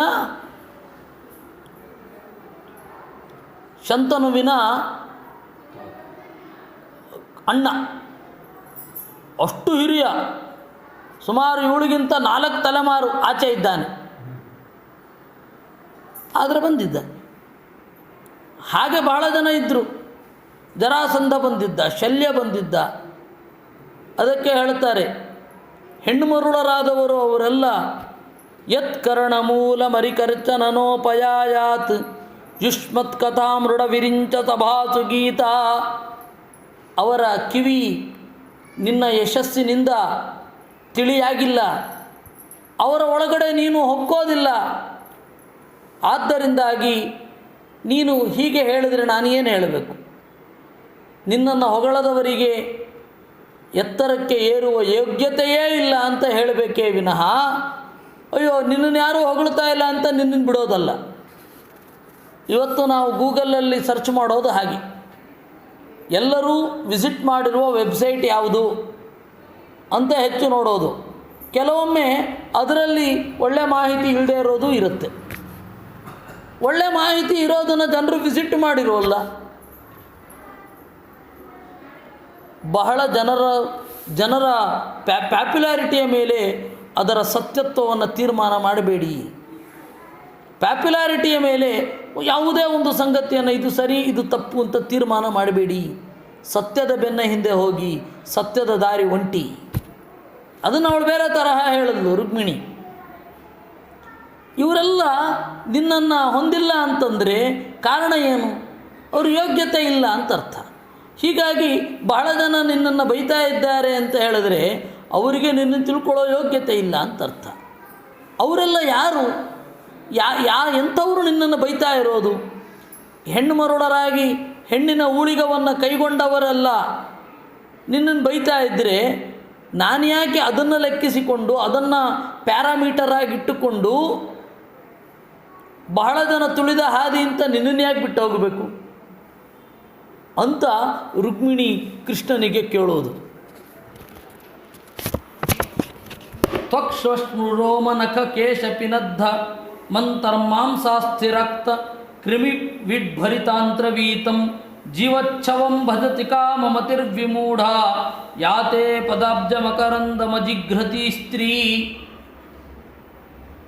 ಆಮೇಲೆ ನನ್ನಂಥವನನ್ನು ಯಾಕೆ, ನನಗೆ ರೂಪವೇ ಇಲ್ಲ ಅಂತ ನೀನಂದೆ. ವಿರೂಪ ಅಂತ ಅಂದೆ. ವಿರೂಪ ಅಂದರೆ ಕೇವಲ ಹೊರಗಿನ ರೂಪವನ್ನು ಅನುಸರಿಸುವವ ಹುಡುಗಿಯಂತೆ ನಾನಾಗಬೇಕಾ? ಇಲ್ಲ. ಅದನ್ನೇ ಹೇಳೋದು. ತ್ವಕ್ ಚರ್ಮ ಚೆನ್ನಾಗಿದೆ ಅಂತ ಹೇಳಿ ಮದುವೆ ಆಗೋದು, ರೋಮ ಚೆನ್ನಾಗಿದೆ ಅಂತ ಮದುವೆ ಆಗೋದು, ಉಗುರು ಚೆನ್ನಾಗಿದೆ ಅಂತನ್ನೋದು, ಕೂದಲು ಚೆನ್ನಾಗಿದೆ ಅಂತ ಮದುವೆ ಆಗೋದು ಎಂಥದಿವೆಲ್ಲ? ಮಾಂಸಾಸ್ಥಿರಕ್ತ ಕ್ರಿಮಿ ವಿಡ್ಭರಿತಾಂತ್ರವೀತಂ. ರಕ್ತ, ಚರ್ಮ, ಮಾಂಸ ಇತ್ಯಾದಿಗಳನ್ನು ನೋಡಿಕೊಂಡು ಮದುವೆ ಆಗೋದ? ಯಾರು ಆ ರೀತಿ ಬೆನ್ನ ಹಿಂದೆ ಬೀಳ್ತಾರೆ ಅವರಿಗೆ ನಿನ್ನ ಅರಿವಿಲ್ಲ ಅಂತ ಅರ್ಥ ಅಷ್ಟೇ, ಮತ್ತಿನ್ನೇನು ಹೇಳೋದು. ಅಜಿಘ್ರತಿ ಸ್ತ್ರೀ, ನಿನ್ನ ಅಡಿದಾವರೆಗಳ ಸೊಬಗನ್ನ ಕಂಪನ್ನ ಹೀರದವರು ಅವರು ಈ ಥರ ಇರ್ತಾರೆ ಅಷ್ಟೇ. ಹೆಣ್ಣು ಹೀಗಿದ್ದರೆ ಮೊದಲು ಅವಳು ಬೈದದ್ದು ಗಂಡಸರನ್ನು. ಈ ತರಹದ ಗಂಡಸರು ನಿನ್ನ ಮಹಿಮೆ ತಿಳಿಯದವರು, ನಿನ್ನನ್ನು ಹಾಡಲಾರರು ಅಂತ ಸ್ವಲ್ಪ ಉಗ್ರವಾಗಿ ಹೇಳಿದರು ಅವಳು. ಅದನ್ನು ಕೇಳಿದರೆ ಕಷ್ಟ ಆಗುತ್ತೆ. ಖರ ಗೋ ಅಶ್ವ ಬಿಲಾಳ ಭೃತ್ಯಾಹ ಅಂತ, ಅಲ್ಲಿ ಖರದಂತೆ, ಕತ್ತೆಯಂತೆ, ಹಸುವಿನಂತೆ, ಬೆಕ್ಕಿನಂತೆ ಹೆಣ್ಣು ಮಕ್ಕಳ ಅಡಿಯಾಳಾಗಿರುವವರು ಅಂತ ಅದರ ಅರ್ಥ. ಅಷ್ಟೇ ತೀಕ್ಷ್ಣವಾಗಿ ಹೆಣ್ಣು ಮಕ್ಕಳನ್ನು ಬೈದಿದ್ದಾಳೆ. ಯಾರು? ರುಕ್ಮಿಣಿ. ಗಂಡು ಮಕ್ಕಳನ್ನು ಎಷ್ಟು ತೀಕ್ಷ್ಣವಾಗಿ ಬೈದಿದ್ದಾಳೆ ಅಷ್ಟೇ ತೀಕ್ಷ್ಣವಾಗಿ ಹೆಣ್ಣು ಮಕ್ಕಳನ್ನು ಬೈದಿದ್ದಾಳೆ. ನಿನ್ನ ಅಡಿದಾವರೆಗಳ ಅರಿವು ಇರದವಳು, ಕೇವಲ ರೂಪವನ್ನು ನೋಡಿ, ಕೇವಲ ಚರ್ಮದ ಬಣ್ಣವನ್ನು ನೋಡಿ ಮದುವೆಯಾದವಳು ನಾನಲ್ಲ. ಹಾಗೆ ಬಹಳ ಜನ ಹೆಣ್ಣುಮಕ್ಕಳು ಇರ್ತಾರೆ, ಯಾವುದೋ ಒಂದನ್ನು ನೋಡಿ ಮದುವೆ ಆದವರು ಇರ್ತಾರೆ. ನಾನು ಹಾಗಲ್ಲ, ಗುಣವನ್ನು ಪ್ರೀತಿಸುವವಳು ಅಂತ ಹೇಳ್ತಾಳವಳು. ಜೀವಚ್ಛವಂ ಭಜತಿ ಕಾಮಮತಿರ್ವಿಮೂಢ. ಜೀವಚ್ಛವಂ ಅದು ಉಸಿರಾಡುವ ಹೆಣ, ಅಂಥವರನ್ನು ಮದುವೆ ಆಗ್ತಾ ಇರೋದು. ಅಂಥವರನ್ನು ಮದುವೆಯಾಗುವ ಅವಿವೇಕಿನಿ ನಾನಲ್ಲ ಅಂತ ಹೇಳಿ ಹೆಣ್ಣುಮಕ್ಕಳನ್ನು ಬೈದಿದ್ದಾಳೆ. ವೇದವ್ಯಾಸರು ಅಥವಾ ಒಳ್ಳೆ ದ್ರೌಪದಿ ಮತ್ತು ಈ ತರಹದ ಹೆಣ್ಣು ಮಕ್ಕಳು ಪಾಸಿಟಿವ್ ಫೆಮಿನಿಸಮ್ ಇರೋದು, ನೆಗೆಟಿವ್ ಫೆಮಿನಿಸಮ್ ಅಲ್ಲ. ಹಾಗೆ ನೆಗೆಟಿವ್ ಶವೆನಿಸಮ್ಮೂ ಇಲ್ಲ. ಶವೆನಿಸಮ್ ಅಂದರೆ ಪುರುಷ ಪ್ರಧಾನವಾದ, ಮೇಲ್ ಶವೆನಿಸಮ್ ಅಂತ ಕರೀತಾರೆ, ಫಿಮೇಲ್ ಶವೆನಿಸಮ್ ಅಂತ ಎರಡು. ಅದು ಗಂಡು ಮಕ್ಕಳೇ ಸರಿ ಅಂತ ಹೇಳಿ ಒಂದು, ಹೆಣ್ಣು ಮಕ್ಕಳನ್ನೆಲ್ಲ ಕಾಲಕಸಕ್ಕಿಂತ ಕಡೆಯಾಗಿ ಕಂಡು ಅವ್ರಿಗೆ ಏನು ಉಸಿರಾಡಲಿಕ್ಕೆ ಅಧಿಕಾರ ಇಲ್ಲ ಅಂತ ಹೇಳುವ ಶಾಂತಿ ಪ್ರಿಯರು ಒಂದು ಕಡೆ. ಇನ್ನು ಹೆಣ್ಣು ಮಕ್ಕಳು ಕರೆಕ್ಟು, ಗಂಡು ಮಕ್ಕಳೆಲ್ಲದೂ ತಪ್ಪು ಅಂತ ದಡ್ಡತನ, ತಪ್ಪು ಎಲ್ಲರಲ್ಲೂ ಇರುತ್ತೆ, ಸರಿ ಎಲ್ಲರಲ್ಲೂ ಇರುತ್ತೆ, ಸಮಾನವಾದ ದಾರಿಯಲ್ಲಿ ಸಾಗಬೇಕಷ್ಟೇ. ಹೀಗಾಗಿ ಅವಳು ಇಬ್ಬರನ್ನೂ ಬೈದಿದ್ದಾಳೆ. ದೇವರ ಮಹತ್ವ ಗೊತ್ತಿರದವರು ಇಬ್ಬರು, ಕೇವಲ ಹೆಣ್ಣಿನ ರೂಪಕ್ಕೆ ಮನಸೋತು ಮರುಳಾಗಿ ಅವಳಿಗೆ ಅಡಿಯಾಳಾಗಿ ನಡೆಯುವವರು ನಿನ್ನನ್ನು ಹೊಗಳೋದಿಲ್ಲ. ಕೇವಲ ಗಂಡಿನ ರೂಪ, ಸೌಂದರ್ಯ, ಹೊರಗಡೆಯ ಶ್ರೀಮಂತಿಕೆ ಇತ್ಯಾದಿಗಳನ್ನು ನೋಡಿ ಮದುವೆ ಆದವಳು ನಿನ್ನನ್ನು ಹೊಂದಲಿಕ್ಕೆ ಸಾಧ್ಯ ಇಲ್ಲ, ನಿನ್ನ ಬಗ್ಗೆ ಯೋಚನೆ ಕೂಡ ಬರಲಿಕ್ಕೆ ಸಾಧ್ಯ ಇಲ್ಲ. ನಾನು ಆ ಥರದವಳಲ್ಲ ಅಂತವಳು. ಅಸ್ತ್ಯಂಬುಜಾಕ್ಷ ಮಮತೆ ಚರಣಾನುರಾಗ ಅಂದರೆ ಅವಳ ಅಭಿಪ್ರಾಯ ಏನು ಅಂತಂದರೆ, ದೇವರು ಆನಂದಾತ್ಮಕ, ಅವನ ಶರೀರದಲ್ಲಿ ಎಲ್ಲಿಯೂ ಕೂಡ ದುಃಖ ಪ್ರವೇಶ ಮಾಡೋಲ್ಲ. ದುಃಖ ಅಂತನ್ನೋದು ಜಾಡ್ಯ ಅನ್ನೋದು ಅವನ ದೇಹದಲ್ಲಿ ಇಲ್ಲ, ಜಡತ್ವ ಇಲ್ಲ. ಅವನ ದೇಹ ಪ್ರಾಕೃತ ಅಲ್ಲ, ಅಪ್ರಾಕೃತವಾದ ದೇಹ ಅಂತ. ಅದಕ್ಕೆ ದೇವರಿಗೆ ಒಂದು ಮಾತು ಹೇಳ್ತಾರೆ, ಆನಂದ ಶ್ಮಶ್ರುಹು ಆನಂದಕೇಶ ಆಪಾದನಖಾತ್ ಅಂತ ಮಧ್ವಾಚಾರ್ಯರು ಭಾಗವತ ತಾತ್ಪರ್ಯದಲ್ಲಿ ಅದನ್ನು ಉಲ್ಲೇಖಿಸಿದ್ದಾರೆ. ಆನಂದ ಶ್ಮಶ್ರುಹು, ದೇವರಿಗೆ ಆನಂದವೇ ಗಡ್ಡ ಮತ್ತು ಮೀಸೆ. ದೇವತೆಗಳಿಗೆ ಗಡ್ಡ ಮೀಸೆ ಇಲ್ಲ ಅಂತ ಅಂದ್ಕೊಳ್ಬೇಡ, ಅದು ಈ ನಾಟಕದ ಪೆದ್ದು ನಾಟಕಕಾರರ ಕಲ್ಪನೆ. ದೇವತೆಗಳಾದವರಿಗೆ ಪೂರ್ತಿ ಗಡ್ಡ ಮೀಸೆ ತೆಗೆದುಬಿಡೋದು, ಅದು ಏನು ಕಲ್ಪನೆಯೋ ದೇವರಿಗೆ ಗೊತ್ತು. ಭೀಮಸೇನನಿಗೆ ಹೇಳಬೇಕಾದ್ರೆ ಸುವ್ಯಂಜ ಶ್ಮಶ್ರುಮಂಡಲ ಅಂತ ಗಡ್ಡ ಮೀಸೆಗಳು ಚೆನ್ನಾಗಿ ತೋರ್ತಾ ಇದ್ವಂತೆ. ಮತ್ತು 70ರ ಕೃಷ್ಣನಿಗೆ ಗೀತೆಯನ್ನು ಹೇಳುವಾಗ ಒಂದು ಸ್ವಲ್ಪ ತಲೆ ಹಣ್ಣಾಗಿರೋದು ಬೇಡವೆ, ಗಡ್ಡ ಹಣ್ಣಾಗಿರೋದು ಬೇಡವೆ? 70ರ ಕೃಷ್ಣ ಅದು, ಅವನಿಗದು ಇಲ್ಲದೇ ಇರಬಹುದು, ಆದರೆ ತೋರಿಸ್ತಾನ. ಅದರಿಂದಾಗಿ ಆನಂದ ಶ್ಮಶ್ರುಹು ಆಪಾದನಖಾತ್ ಆನಂದ, ಉಗುರಿನಿಂದ ತಲೆಯವರೆಗೂ ಆನಂದ, ಸರ್ವಯೇವಾನಂದ, ಆನಂದವೇ ಅವನ ಮೈ. ಸಕ್ಕರೆ ಬೊಂಬೆ, ಸಕ್ಕರೆ ಅದೇ, ಬೊಂಬೆಯೂ ಅದೇ. ಆ ರೀತಿ ದೇವರೇ ಆನಂದ, ದೇವರ ಆನಂದ ಎರಡೂ ಕೂಡ. ಹೀಗೆ ಇದ್ದಾನೆ. ಯಾರು ಇದನ್ನು ಉಪಾಸನೆ ಮಾಡ್ತಾರೆ ಅವನು ಆನಂದ ಭರಿತನಾಗ್ತಾನೆ. ಯಾರು ಹೀಗೆ ಉಪಾಸನೆ ಮಾಡಲ್ಲ ಅವನು ಆನಂದ ಭರಿತನಾಗೋಲ್ಲ. ಅಸನ್ನೇವಸ ಭವತಿ ಅಸದ್ಬ್ರಹ್ಮೇತಿ ವೇದ ಚೇತ್ ಅಸ್ತಿ ಬ್ರಹ್ಮೇತಿ ಚೇದ್ವೇದ ಸಂತಮೇನಂ ತಥೋ ವಿದುರಿತಿ ಅಂತ ಉಪನಿಷತ್ತು. ಯಾರು ದೇವರನ್ನು ಅಸತ್ತಂತ ತಿಳಿತಾರೆ, ದುಃಖಿ ಅಂತ, ಅವರು ದುಃಖಕ್ಕೆ ಒಳಗಾಗ್ತಾರೆ. ಯಾರು ಪರಮಾತ್ಮನನ್ನು ಸತ್ ಸುಖಿ ಅಂತ ತಿಳಿತಾರೆ ಅವರು ಸುಖವನ್ನು ಹೊಂದುತ್ತಾರೆ. ಈ ಹಿನ್ನೆಲೆಯಲ್ಲಿ ಅವಳು ಹೇಳಿದ್ದು, ರುಕ್ಮಿಣಿ ನೀನು ಪರತತ್ವವನ್ನು ತಿಳಿದವರಿಂದ ಗಮ್ಯ, ಆನಂದ ತುಂಬಿದವ,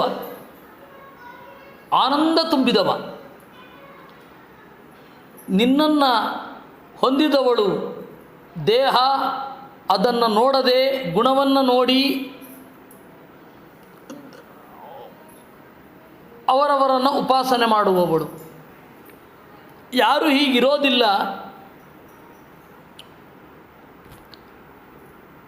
ನಿನ್ನನ್ನು ಅರಿತುಕೊಂಡಿರೋದಿಲ್ಲ, ಅವರು ಹೊರಗಡೆಯ ಭೌತಿಕ ರೂಪಕ್ಕೆ ಮರುಳಾಗಿ ಮದುವೆ ಆಗಿಬಿಡೋದು. ನಾನು ಹಾಗಲ್ಲ ಅಂತಳವಳು. ಅಸ್ತ್ಯಂಬುಜಾಕ್ಷ ಮಮತೆ ಚರಣಾನುರಾಗ ಆತ್ಮನ್ರತಸ್ಯ ಮಯಿ ಚಾನತಿರಿಕ್ತ ದೃಷ್ಟೇ ಯರಹ್ಯಸ್ಯ ವೃದ್ಧಯ ಉಪಾತ್ತರಜೋತಿ ಮಾತ್ರೋ ಮಾಮೀಕ್ಷಸೆ ತದುಹನ ಪರಮಾನುಕಂಪ.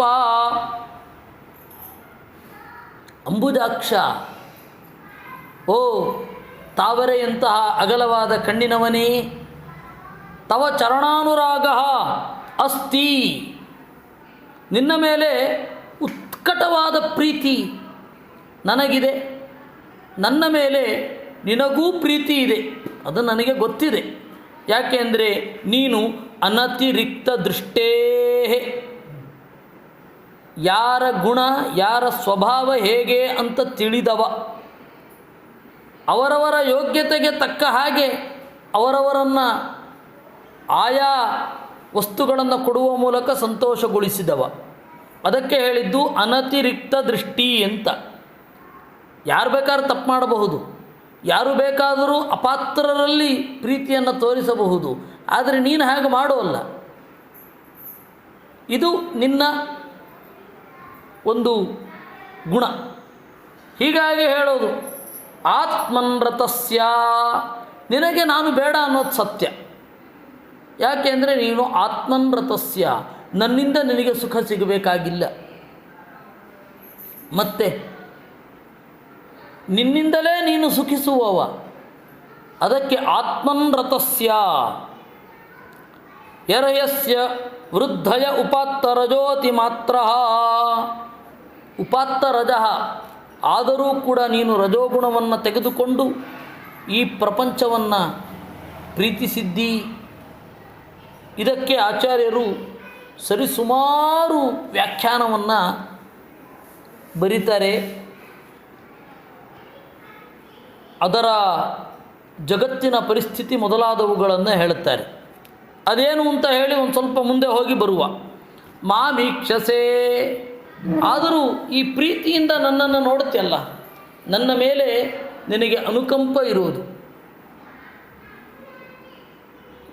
ದೇವರಿಂದ ಕಾಮವನ್ನು ಹೊಂದಬಹುದಾದ ಏಕೈಕ ಜೀವ ಅಂತಂದರೆ ಅದು ಲಕ್ಷ್ಮಿ, ಬಿಟ್ಟರೆ ಷಣ್ಮಹಿಷಿಯರು, ಗೋಪಿಕಾಸ್ತ್ರೀಯರು. ಅವರ ರೇಷಿಯೋ ನೋಡಿದರೆ ಜಗತ್ತಿನಲ್ಲಿ ಅತ್ಯಂತ ಸಣ್ಣ ಸಂಖ್ಯೆ. ಅದು ಲಕ್ಷ್ಮೀದೇವಿಯ ಅನುಗ್ರಹ ಇರಬೇಕು, ಲಕ್ಷ್ಮೀದೇವಿಯ ಸಾನ್ನಿಧ್ಯ ಇರಬೇಕು. ಅದರಿಂದಾಗಿ ರಾಮಾವತಾರದಲ್ಲಿ ಸೀತೆ ಒಬ್ಬಳೇ ಅಂತ ಹೇಳಿದ್ದು ಸರಿಯೇ, 16,108 ಮಂದಿ ಇದ್ದಾರೆ ಅನ್ನೋದು ಸರಿಯೇ. ಯಾಕೆಂದರೆ ಬೇಸಿಕಲಿ ಅವನಿಗೆ ಕಾಮ ಇಲ್ಲ, ಅಂದರೆ ದೈಹಿಕವಾದ ಕಾಮ ಇಲ್ಲ, ದೈಹಿಕವಾದ ಕಾಮದಿಂದ ಮದುವೆ ಆಗಿದ್ದಲ್ಲ. ಈ ಹಿನ್ನೆಲೆಯಲ್ಲಿ ಲಕ್ಷ್ಮೀದೇವಿ ಒಬ್ಬಳೇ ಅವನ ಕಾಮಕ್ಕೆ ಒಳಗಾದವಳು, ಅವನಿಂದ ಕಾಮದ ಸುಖವನ್ನು ಪಡೆಯುವವಳು. ಅವಳು ಹೇಳ್ತಾ ಇದ್ದಾಳೆ ಅನುಕಂಪ ಅಂತ. ನನ್ನಲ್ಲಿ ನಿನಗೆ ಅನುಕಂಪೆ ಮಾತ್ರ ಇರೋದು, ಕಾಮ ಇಲ್ಲ ಅಂತರ್ಥನ, ಪ್ರೀತಿ ಇಲ್ಲ ಅಂತರ್ಥನ? ದೊಡ್ಡ ತಾತ್ವಿಕವಾದ ತೊಡಕು ಬರುತ್ತೆ. ಅದಕ್ಕೆ ಮಧ್ವಾಚಾರ್ಯರು ವಿಸ್ತಾರವಾಗಿ ವ್ಯಾಖ್ಯಾನವನ್ನು ಬರೆದಿದ್ದಾರೆ. ನಾನು ಅದನ್ನು ಹೇಳ್ತಾ ಹೋಗ್ತೇನೆ. ದೇವರು ಭಾಕ್ತ ಅಂತ ದೇವರ ಹೆಸರು. ಭಕ್ತಿಗನುಗುಣವಾಗಿ ಒಲಿಯುವವ. ಏಷ ದೇವ ಪರಃ ಅಜರಃ ಅಮೃತಃ ತಂವಾಯೇನಂ ಆಹುಹು ಭಾಕ್ತ ಇತಿ. ದೇವರ ಅತ್ಯಂತ ಗುಟ್ಟಾದ ಹೆಸರು ಭಾಕ್ತ. ಭಕ್ತ್ಯಾ ಹಿ ಸೋನು ಗೃಹ್ಣಾತಿ. ಯಾಕೆಂದರೆ ಭಕ್ತಿ ಇದ್ದರೆ ಅವನು ಅನುಗ್ರಹಿಸ್ತಾನೆ. ಭಕ್ತ್ಯಾ ಇದಂ ವೃಣುತೆ, ಭಕ್ತಿಯಿಂದ ಅವನು ನಮ್ಮನ್ನು ಹೊಂದುತ್ತಾನೆ. ಶ್ರಿಯಂ ವಿರಿಂಚಂ ರುದ್ರಂ ಇಂದ್ರಂ ಆಪಿಪೀಲಿಕಂ ನಾಭಕ್ತಂ ವೃಣುತೆ. ಬ್ರಹ್ಮದೇವರಿಂದ ಹಿಡಿದು ಇರುವೆಯ ತನಕದ ದೇಹದಲ್ಲಿ ಇರುವ ಜೀವವನ್ನು ಭಕ್ತಿಗೆ ಅನುಗುಣವಾಗಿ ಅವರನ್ನು ಹೊಂದುತ್ತಾನೆ.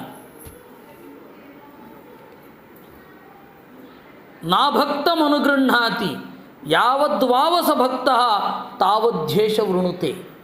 ಭಕ್ತಿ ಎಷ್ಟೋ ದೇವರ ಅನುಗ್ರಹ ಅಷ್ಟು, ಭಕ್ತಿ ಎಷ್ಟೋ ಅವರಿಗೆ ಅದು ಸುಖ.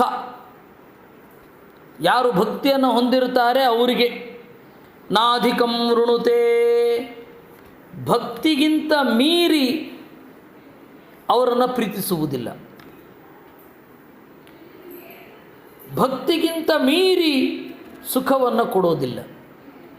ನಾವರಂ ವೃಣುತೆ, ಭಕ್ತರಲ್ಲದವರನ್ನು ಆನಂದಭರಿತರನ್ನಾಗಿ ಮಾಡೋಲ್ಲ. ಯಾಕೆಂದರೆ ಭಕ್ತಿ ಅಂತಂದ್ರೇ ಆನಂದಾತ್ಮಕ ಮುಕ್ತಿಯಲ್ಲಿ. ಹೀಗಾಗಿ ನಾವರಂ ಅನುಗೃಹ್ಣಾತಿ ಅಥಾತೋ ಭಕ್ತಿ ಮೀಮಾಂಸಾ ಭವತಿ. ನಮಗೆ ಇದೊಂದು ಸಂಗತಿ ಇದೆ ಅನ್ನೋದೇ ಗೊತ್ತಿರಲಿಲ್ಲ. ಭಕ್ತಿ ಮೀಮಾಂಸಾ ಅಂತ ಒಂದು ಗ್ರಂಥ, ಅದರ ಸಂಗತಿಯನ್ನು ಆಚಾರ್ಯರು ನಮಗೆ ಕೊಡ್ತಾರೆ. ಏನದು? ಅಥಾತೋ ಭಕ್ತಿ ಮೀಮಾಂಸಾ ಭವತಿ ಯುವಾ ಸ್ಯಾತ್ ಸಾಧು ಯುವಾಧ್ಯಾಯಕಃ ಆಶಿಷ್ಠೋ ದೃಢಿಷ್ಠೋ ಬಲಿಷ್ಠಃ ಯಸ್ಯೇಯಂ ಪೃಥಿವೀ ವಿತ್ತೇನ ಪೂರ್ಣಾ ಸ್ಯಾತ್ ಏಕೋ ಮಾನುಷ ಭಕ್ತೋ ಭವತಿ ಒಬ್ಬ ಮನುಷ್ಯ ಭಕ್ತನಾದವನಿಗೆ ಏನೆಲ್ಲ ಸಿಗುತ್ತೆ, ಅವನು ಭೂಮಿಯಲ್ಲಿ ಏನನ್ನು ಬೇಕಾದರೂ ಪಡೆಯಬಲ್ಲ. ಏಕೋ ಮಾನುಷ ಭಕ್ತೋ ಭವತಿ. ಯಾರು ಮನುಷ್ಯ ಭಕ್ತ ಇರ್ತಾನೆ ಅವನು ಭೂಮಿಯಲ್ಲಿ ಯಾವ ಬಯಕೆಗಳನ್ನೂ ಬೇಕಾದರೂ ಪಡೆಯಬಲ್ಲ. ಅದರಿಂದ ಆಚೆಗೆ ಅವನ ರೀಚ್ ಇರೋದಿಲ್ಲ, ನೆನಪಿಡಿ. ಇನ್ನು ತೇ ಯೇ ಶತಂ ಮಾನುಷ ಭಕ್ತಾ ಏತಾವಾನ್ ಮಾನುಷೋ ಗಂಧರ್ವ. ಮನುಷ್ಯ ಗಂಧರ್ವ ಅಂತ ಒಂದು ಕ್ಯಾಟಗರಿ ಇದೆ. ಗಂಧರ್ವರಲ್ಲಿ ದೇವಗಂಧರ್ವರು, ಮನುಷ್ಯ ಗಂಧರ್ವರು ಅಂತ. ಆ ಮನುಷ್ಯ ಗಂಧರ್ವ ಏನಿದ್ದಾನೆ ಅವನು ಮನುಷ್ಯ ಭಕ್ತರಿಗಿಂತ ಹೆಚ್ಚಿನದ್ದನ್ನು ಅನುಭವಿಸ್ತಾನೆ, 100 ಪಟ್ಟು ಹೆಚ್ಚಿನದ್ದನ್ನು ಅನುಭವಿಸ್ತಾನೆ. ಇದೇ ಭೂಮಿಯಲ್ಲಿ ಏನು ಬೇಕಾದರೂ ಅವನು ಅನುಭವಿಸ್ತಾನೆ. ತೇ ಯೇ ಶತಂ ಮಾನುಷ ಗಂಧರ್ವಾ ಏತಾವಾನ್ ದೇವಗಂಧರ್ವ. ಮಾನುಷ ಗಂಧರ್ವರಿಗಿಂತ 100 ಪಟ್ಟು ಸುಖವನ್ನು ಅನುಭವಿಸುವವ ದೇವಗಂಧರ್ವ. ದೇವಗಂಧರ್ವರಿಗಿಂತ ಚಿರಪಿತೃ ಅಂತ ಹೇಳಿ ಒಂದು ದೇವತಾಗಣ ಇದ್ದಾರೆ. ಪಿತೃಗಳು ಅಂತಂದರೆ ಈ ಪಿತೃಗಳ ಒಳಗಡೆ ಇದ್ದು ನಮ್ಮನ್ನು ಪ್ರೀತಿಸಿದವರು ಅಂತ. ಪಿತೃದೇವತೆಗಳು ಅದು ಬೇರೆ ಬೇರೆ ಗಣಗಳಿದೆ. ಪ್ರಧಾನವಾಗಿ ವಸು, ರುದ್ರ, ಆದಿತ್ಯ. 1 ವರ್ಷದವರೆಗೂ ಆ ಜೀವನನ್ನು ಕುರಿತು ನಾವು ಚಿಂತನೆ ಮಾಡೋದು, ಆ ಜೀವನಿಗೆ, ಆ ಪರ್ಟಿಕ್ಯುಲರ್ ಜೀವನಿಗೆ ಒಳ್ಳೆಯದಾಗಲಿ ಅಂತ. ಆಮೇಲೆ 1 ವರ್ಷ ಆದಮೇಲೆ ಸಪಿಂಡೀಕರಣ.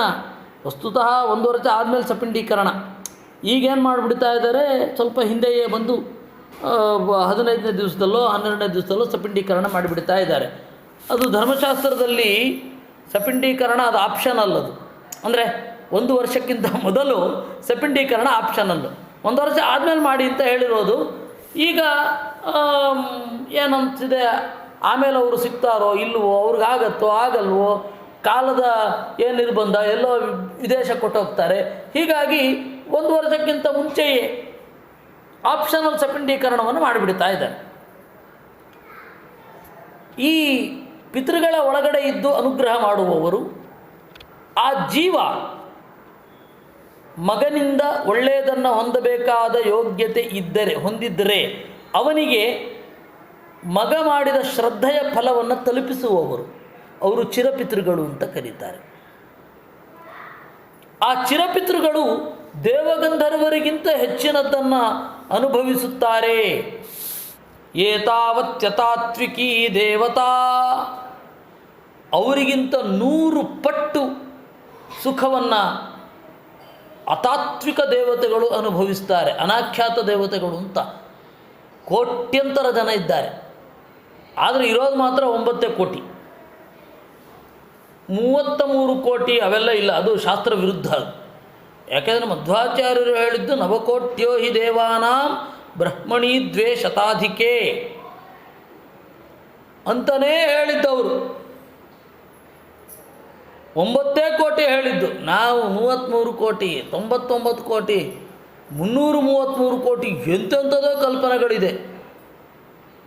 ದೇವತೆಗಳು ಇರೋದೇ 9 ಕೋಟಿ. ಬ್ರಹ್ಮಸೂತ್ರ ಭಾಷ್ಯ ಹಾಗುಂಟು,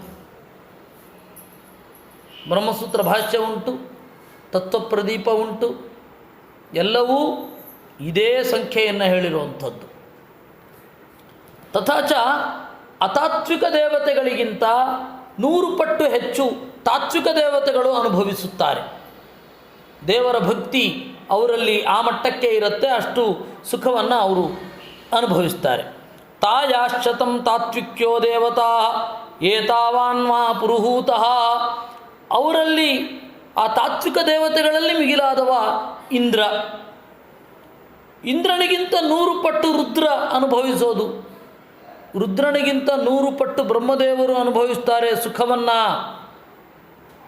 ಬ್ರಹ್ಮದೇವರ 1 ಕೋಟಿ ಪಟ್ಟು ಸುಖವನ್ನು ಲಕ್ಷ್ಮೀದೇವಿ ಈ ಭಕ್ತಿಯಿಂದ ಅನುಭವಿಸುತ್ತಾಳೆ. ಎಷ್ಟು ಭಕ್ತಿ ಇರುತ್ತೋ ಅಷ್ಟೇ ಜ್ಞಾನ ಇರುತ್ತೆ. ಏಕೆಂದರೆ ಭಕ್ತಿಯ ಒಂದು ಪೋರ್ಷನ್ನೇ ಜ್ಞಾನ. ಭಕ್ತಿ ಬೇರೆ ಜ್ಞಾನ ಬೇರೆ ಅಂತ ಇಲ್ಲವೇ ಇಲ್ಲ. ಯಾಕೆಂದರೆ ಭಕ್ತಿಯ ಒಳಗಡೆಯೇ ಜ್ಞಾನ ಸೇರಿಕೊಂಡಿರೋದು. ಮಾಹಾತ್ಮ್ಯ ಜ್ಞಾನಪೂರ್ವಸ್ತು ಸುದೃಢ ಸರ್ವತೋಧಿಕ ಅಂತ ಇರೋದರಿಂದಾಗಿ ಜ್ಞಾನ ಭಕ್ತಿ ಎರಡೂ ಕೂಡ ಪ್ಯಾರಲಲ್ಲಾಗೇ ಹೋಗ್ತಾ ಇರುತ್ತೆ. ದೇವರು ಎಷ್ಟು ಆನಂದವನ್ನು ಅನುಭವಿಸ್ತಾನೆ ಅಂತ ನಮಗೆ ಊಹೆ ಕೂಡ ಮಾಡಲಿಕ್ಕಾಗುವಲ್ಲ. ಇಷ್ಟನ್ನು ಹೇಳಬಹುದು. ಏತಸ್ಯೈವ ಆನಂದಸ್ಯ ಅನ್ಯಾನಿ ಮಾತ್ರಾಮುಪಜೀವಂತಿ. ಇವನ ಆನಂದದ ಕೋಟ್ಯಂತರದಲ್ಲಿ ಇನ್ನೂ ಕೋಟ್ಯಂತರ ಭಾಗ ಮಾಡಿ ಅತ್ಯಂತ ಸ್ವಲ್ಪ ಪರಮಾಣು ಪರ್ಯಂತ ಪರಮಾಣು ಆನಂದವನ್ನು ಉಳಿದವರು ಅನುಭವಿಸೋದು. ಅಷ್ಟು ಅನಂತ ಕೋಟಿ ಹೆಚ್ಚು ಪಟ್ಟು ಆನಂದವನ್ನು ದೇವರು ಅನುಭವಿಸ್ತಾನೆ. ಅದನ್ನು ನಮಗೆ ಊಹೆ ಕೂಡ ಮಾಡಿಕೊಳ್ಳಿಕ್ಕಾಗಲ್ಲ. ಇದು ಪೌತ್ರಾಯಣ ಶ್ರುತಿಯಲ್ಲಿ ಇರತಕ್ಕಂತಹ ಮಾತು. ಮಿಳಿತೌ ವಾ ಏತೌ ಭವತೋ ಯದನುಗ್ರಹಶ್ಚ ಭಕ್ತಿಶ್ಚ ಯೋ ವಾನುಗ್ರಹೀತ ಭಕ್ತ ಯೋ ಭಕ್ತಸ್ಸೋನುಗ್ರಹೀ. ಭಕ್ತಿಯೇ ಒಂದು ಅನುಗ್ರಹ ಅಂತಾರೆ. ಭಕ್ತನಿಗೆ ಅನುಗ್ರಹ ಅನ್ನೋದು ಒಂದು, ಭಕ್ತಿಯೇ ಒಂದು ಅನುಗ್ರಹ. ಯಾಕೆಂದರೆ ಭಕ್ತಿಯೇ, ಅದರ ಜೊತೆಗೆ ಜ್ಞಾನವೇ, ಜ್ಞಾನಪೂರ್ವಕವಾದ ಭಕ್ತಿ ಅದೊಂದು ಅನುಗ್ರಹವೇ. ಇಲ್ಲ ಅಂದರೆ ಸಂಕಟ ಬಂದಾಗ ಮಾತ್ರ ದೇವರ ಭಕ್ತಿ ಅಂತ ಅನ್ನೋದು, ಅಥವಾ ಅಲ್ಲಿ ತನಕ ದೇವರನ್ನು ಕೇಳದೆ ಕಷ್ಟ ಬಂದಾಗ ಬೈಯೋದು, ಇದು ಯಾವುದೂ ಇರೋದಿಲ್ಲ. ಅದರಿಂದಾಗಿ ಯಾರು ಭಕ್ತನೋ ಅವನನ್ನು ದೇವರು ಅನುಗ್ರಹಿಸುತ್ತಾನೆ. ಪ್ರಕೃತೌ ವೈ ಬ್ರಹ್ಮಣೋನುಗ್ರಹ ಪರಮಃ. ಎಲ್ಲರಿಗಿಂತ ಹೆಚ್ಚಿನ ಅನುಗ್ರಹ ಲಕ್ಷ್ಮೀದೇವಿಯಲ್ಲಿ ಇರೋದು. ಲಕ್ಷ್ಮೀದೇವಿಯನ್ನು ಬಿಟ್ಟರೆ ಮುಖ್ಯ ಪ್ರಾಣನಲ್ಲಿ ಇರತಕ್ಕಂಥದ್ದು, ಅಂದರೆ ಬ್ರಹ್ಮದೇವರಲ್ಲಿ ಇರತಕ್ಕಂಥದ್ದು. ಅದಾದ ಮೇಲೆ ದೇವತೆಗಳಲ್ಲಿ, ಅದಾದ ಮೇಲೆ ಋಷಿಗಳಲ್ಲಿ, ಅದಾದ ಮೇಲೆ ಪಿತೃಗಳಲ್ಲಿ. ಇಷ್ಟು ವ್ಯತ್ಯಾಸ ಇದೆ ಅದಾದ ಮೇಲೆ ಮನುಷ್ಯರಲ್ಲಿ. ಇದು ಧರ್ಮ ಅಂತ ಒಂದು ಶ್ರುತಿ. ಹೀಗಾಗಿ ಲಕ್ಷ್ಮೀದೇವಿ ಏನು ಹೇಳ್ತಾ ಇದ್ದಾಳೆ, ನೀನು ನನ್ನಲ್ಲಿ ಮಾಡುವ ಅನುಕಂಪೆ ಅಂತ ಅದು ಕರೆಕ್ಟ್. ಆದರೆ ನಾವು ಅಂದ್ಕೊಳ್ಳೋ ಹಾಗಲ್ಲ. ಅನುಕಂಪ ಅಂತ ಹೇಳಿದರೆ ನಾವು ಅಂದುಕೊಳ್ಳುವ ಹಾಗಲ್ಲ. ಇನ್ನು ದಿಲೀಪ್ ಅವರ ಪ್ರಶ್ನೆ, ಶತಂ ಅಂದರೆ 100 ಅಂತ ತಗೋಬೇಕಾ ಅಂತ. 100 ಪಟ್ಟು ಅಂತ ತೆಗೆದುಕೊಳ್ಳೋದು ಅದು ಸಾಪೇಕ್ಷ ಆಗತ್ತೆ. ಅದನ್ನು ನಾವು ವಿಶೇಷ ಶ್ರುತಿಯನ್ನು ವಿಚಾರ ಮಾಡಿ ತೆಗೆದುಕೊಳ್ಬೇಕು. ಯಾಕೆಂದರೆ 100 ಪಟ್ಟು 10 ಟೈಮ್ಸ್ ಅಥವಾ 100 ಟೈಮ್ಸ್ ಅಂತ ಅಷ್ಟೇ ಅರ್ಥ. ಅದಕ್ಕೆ 100 ಅಂದರೆ ಎಕ್ಸಾಕ್ಟ್ 1 2 3 4 5 6 100. ಅದನ್ನು ನಾವು ಬೇರೆ ಬೇರೆ ವೇದಗಳಲ್ಲಿ ಕಾಣುತ್ತೇವೆ. ಆಚಾರ್ಯರು ಹೇಳಿದ ವೇದಗಳಲ್ಲಿ ಅದನ್ನು ಕಾಣುತ್ತೇವೆ, ಎಷ್ಟಿರುತ್ತೆ ವಿಶೇಷ ಅಂತನ್ನೋದು. ಹೀಗಾಗಿ 100 ಟೈಮ್ಸ್ ಅಂತ ಅಷ್ಟೇ ತೆಗೆದುಕೊಳ್ಬೇಕು. ತಸ್ಯಾಮೇವ ರಜಸಃ ಉದ್ರೇಚನಂ ಉಪಾತ್ತರಜಃ ಅತಿಮಾತ್ರತ್ವಂ. ಇನ್ನು ದೇವರು ಸತ್ವರಜಸ್ತಮೋ ಗುಣಗಳನ್ನು ಪರಿಭಾವಿಸುವ ಬಗೆ ಹೇಗೆ? ಯಾಕೆಂದರೆ ನಮಗೆ ಪ್ರೀತಿ ಅಂದರೆ ರಜೋಗುಣ ಇರಲೇಬೇಕು. ರಜೋಗುಣ ಇಲ್ಲದ ಪ್ರೀತಿ ಇಲ್ಲ. ಜ್ಞಾನ ಅಂದರೆ ಸತ್ವ ಇರಲೇಬೇಕು. ಸತ್ವಗುಣವಿಲ್ಲದ ಜ್ಞಾನ ಇಲ್ಲ. ನಿದ್ರೆ ಅಂದರೆ ತಮೋಗುಣ ಇರಲೇಬೇಕು. ಅದು ಇಲ್ಲದ ನಿದ್ರೆ ಅನ್ನೋದು ನಮ್ಮ ಅರಿವಿಗೆ ಬರುವಲ್ಲ. ದೇವರು ಉಪಾತ್ತ ರಜಃ ಅಂತ, ರಜೋಗುಣವನ್ನು ಸ್ವೀಕರಿಸಿದ ಅಂತ. ಏನು ಹಾಗಂದ್ರೆ ಅದಕ್ಕೆ ಆಚಾರ್ಯರು ಮನೋಜ್ಞವಾದ ವ್ಯಾಖ್ಯಾನವನ್ನು ಬರೀತಾರೆ. ಅದನ್ನು ಹೇಳಿದ್ರೆ ಒಂದು ಸಂಕಟ, ಹೇಳದೇ ಹೋದರೆ ಒಂದು ಸಂಕಟ. ಹೇಳಿದ್ರೆ ಪೂರ್ತಿ ಮುಗಿಯಲ್ವಲ್ಲ, ನಾಳೆ ಅರ್ಧದಿಂದ ಮುಂದುವರಿಯುತ್ತಲ್ಲ ಅಂತ. ಹೇಳದೆ ಹೋದರೆ ಆ ವಿಷಯ ಜ್ಞಾನದ ಟೆಂಪೋ ಅಲ್ಲಿ ತನಕ ಬಂದಿದೆ, ಅದ್ರ ಮುಂದುವರಿಸ್ಬಿಡೋಣ ಅಂತ. ಹೀಗೆ 2 ತರಹದ ಒಂದು ಸಮಸ್ಯೆ ಇದೆ.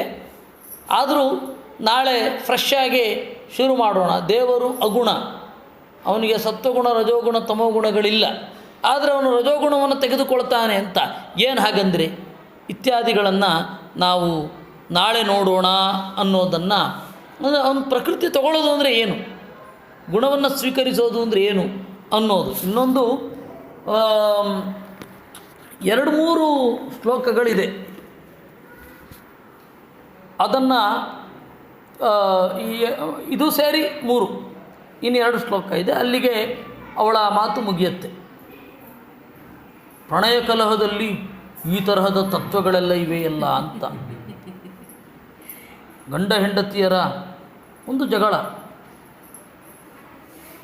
ಅದರಲ್ಲಿ ಈ ತರಹ ಎಲ್ಲ ಇದೆಯಲ್ಲ ಅಂದರೆ ಹೌದು, ಅವಳು ವೇದಾಭಿಮಾನಿನಿ.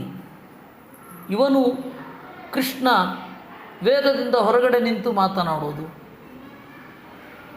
ಆಗ ವೇದ ಆ ದೇವರನ್ನು ಯಾವ ರೀತಿ ಪ್ರೀತಿಸುತ್ತೆ ಅಂತ ಅನ್ನೋದನ್ನು ಮಾತನಾಡೋದು. ಎರಡೂ ಒಂದು ಯುನೀಕ್. ಹೀಗಾಗಿ ಬಹಳ ವಿಚಿತ್ರ. ಈ ತರಹದ ಲಕ್ಷ್ಮೀನಾರಾಯಣರು ನಮ್ಮನ್ನು ಅನುಗ್ರಹಿಸಲಿ ಅಂತ ಚಿಂತನೆ ಮಾಡ್ತಾ ಇವತ್ತಿನ ಚಿಂತನೆಯನ್ನು ನಾವು ದೇವರಲ್ಲಿ ಅರ್ಪಿಸೋಣ. ಕೃಷ್ಣಾರ್ಪಣಮಸ್ತು.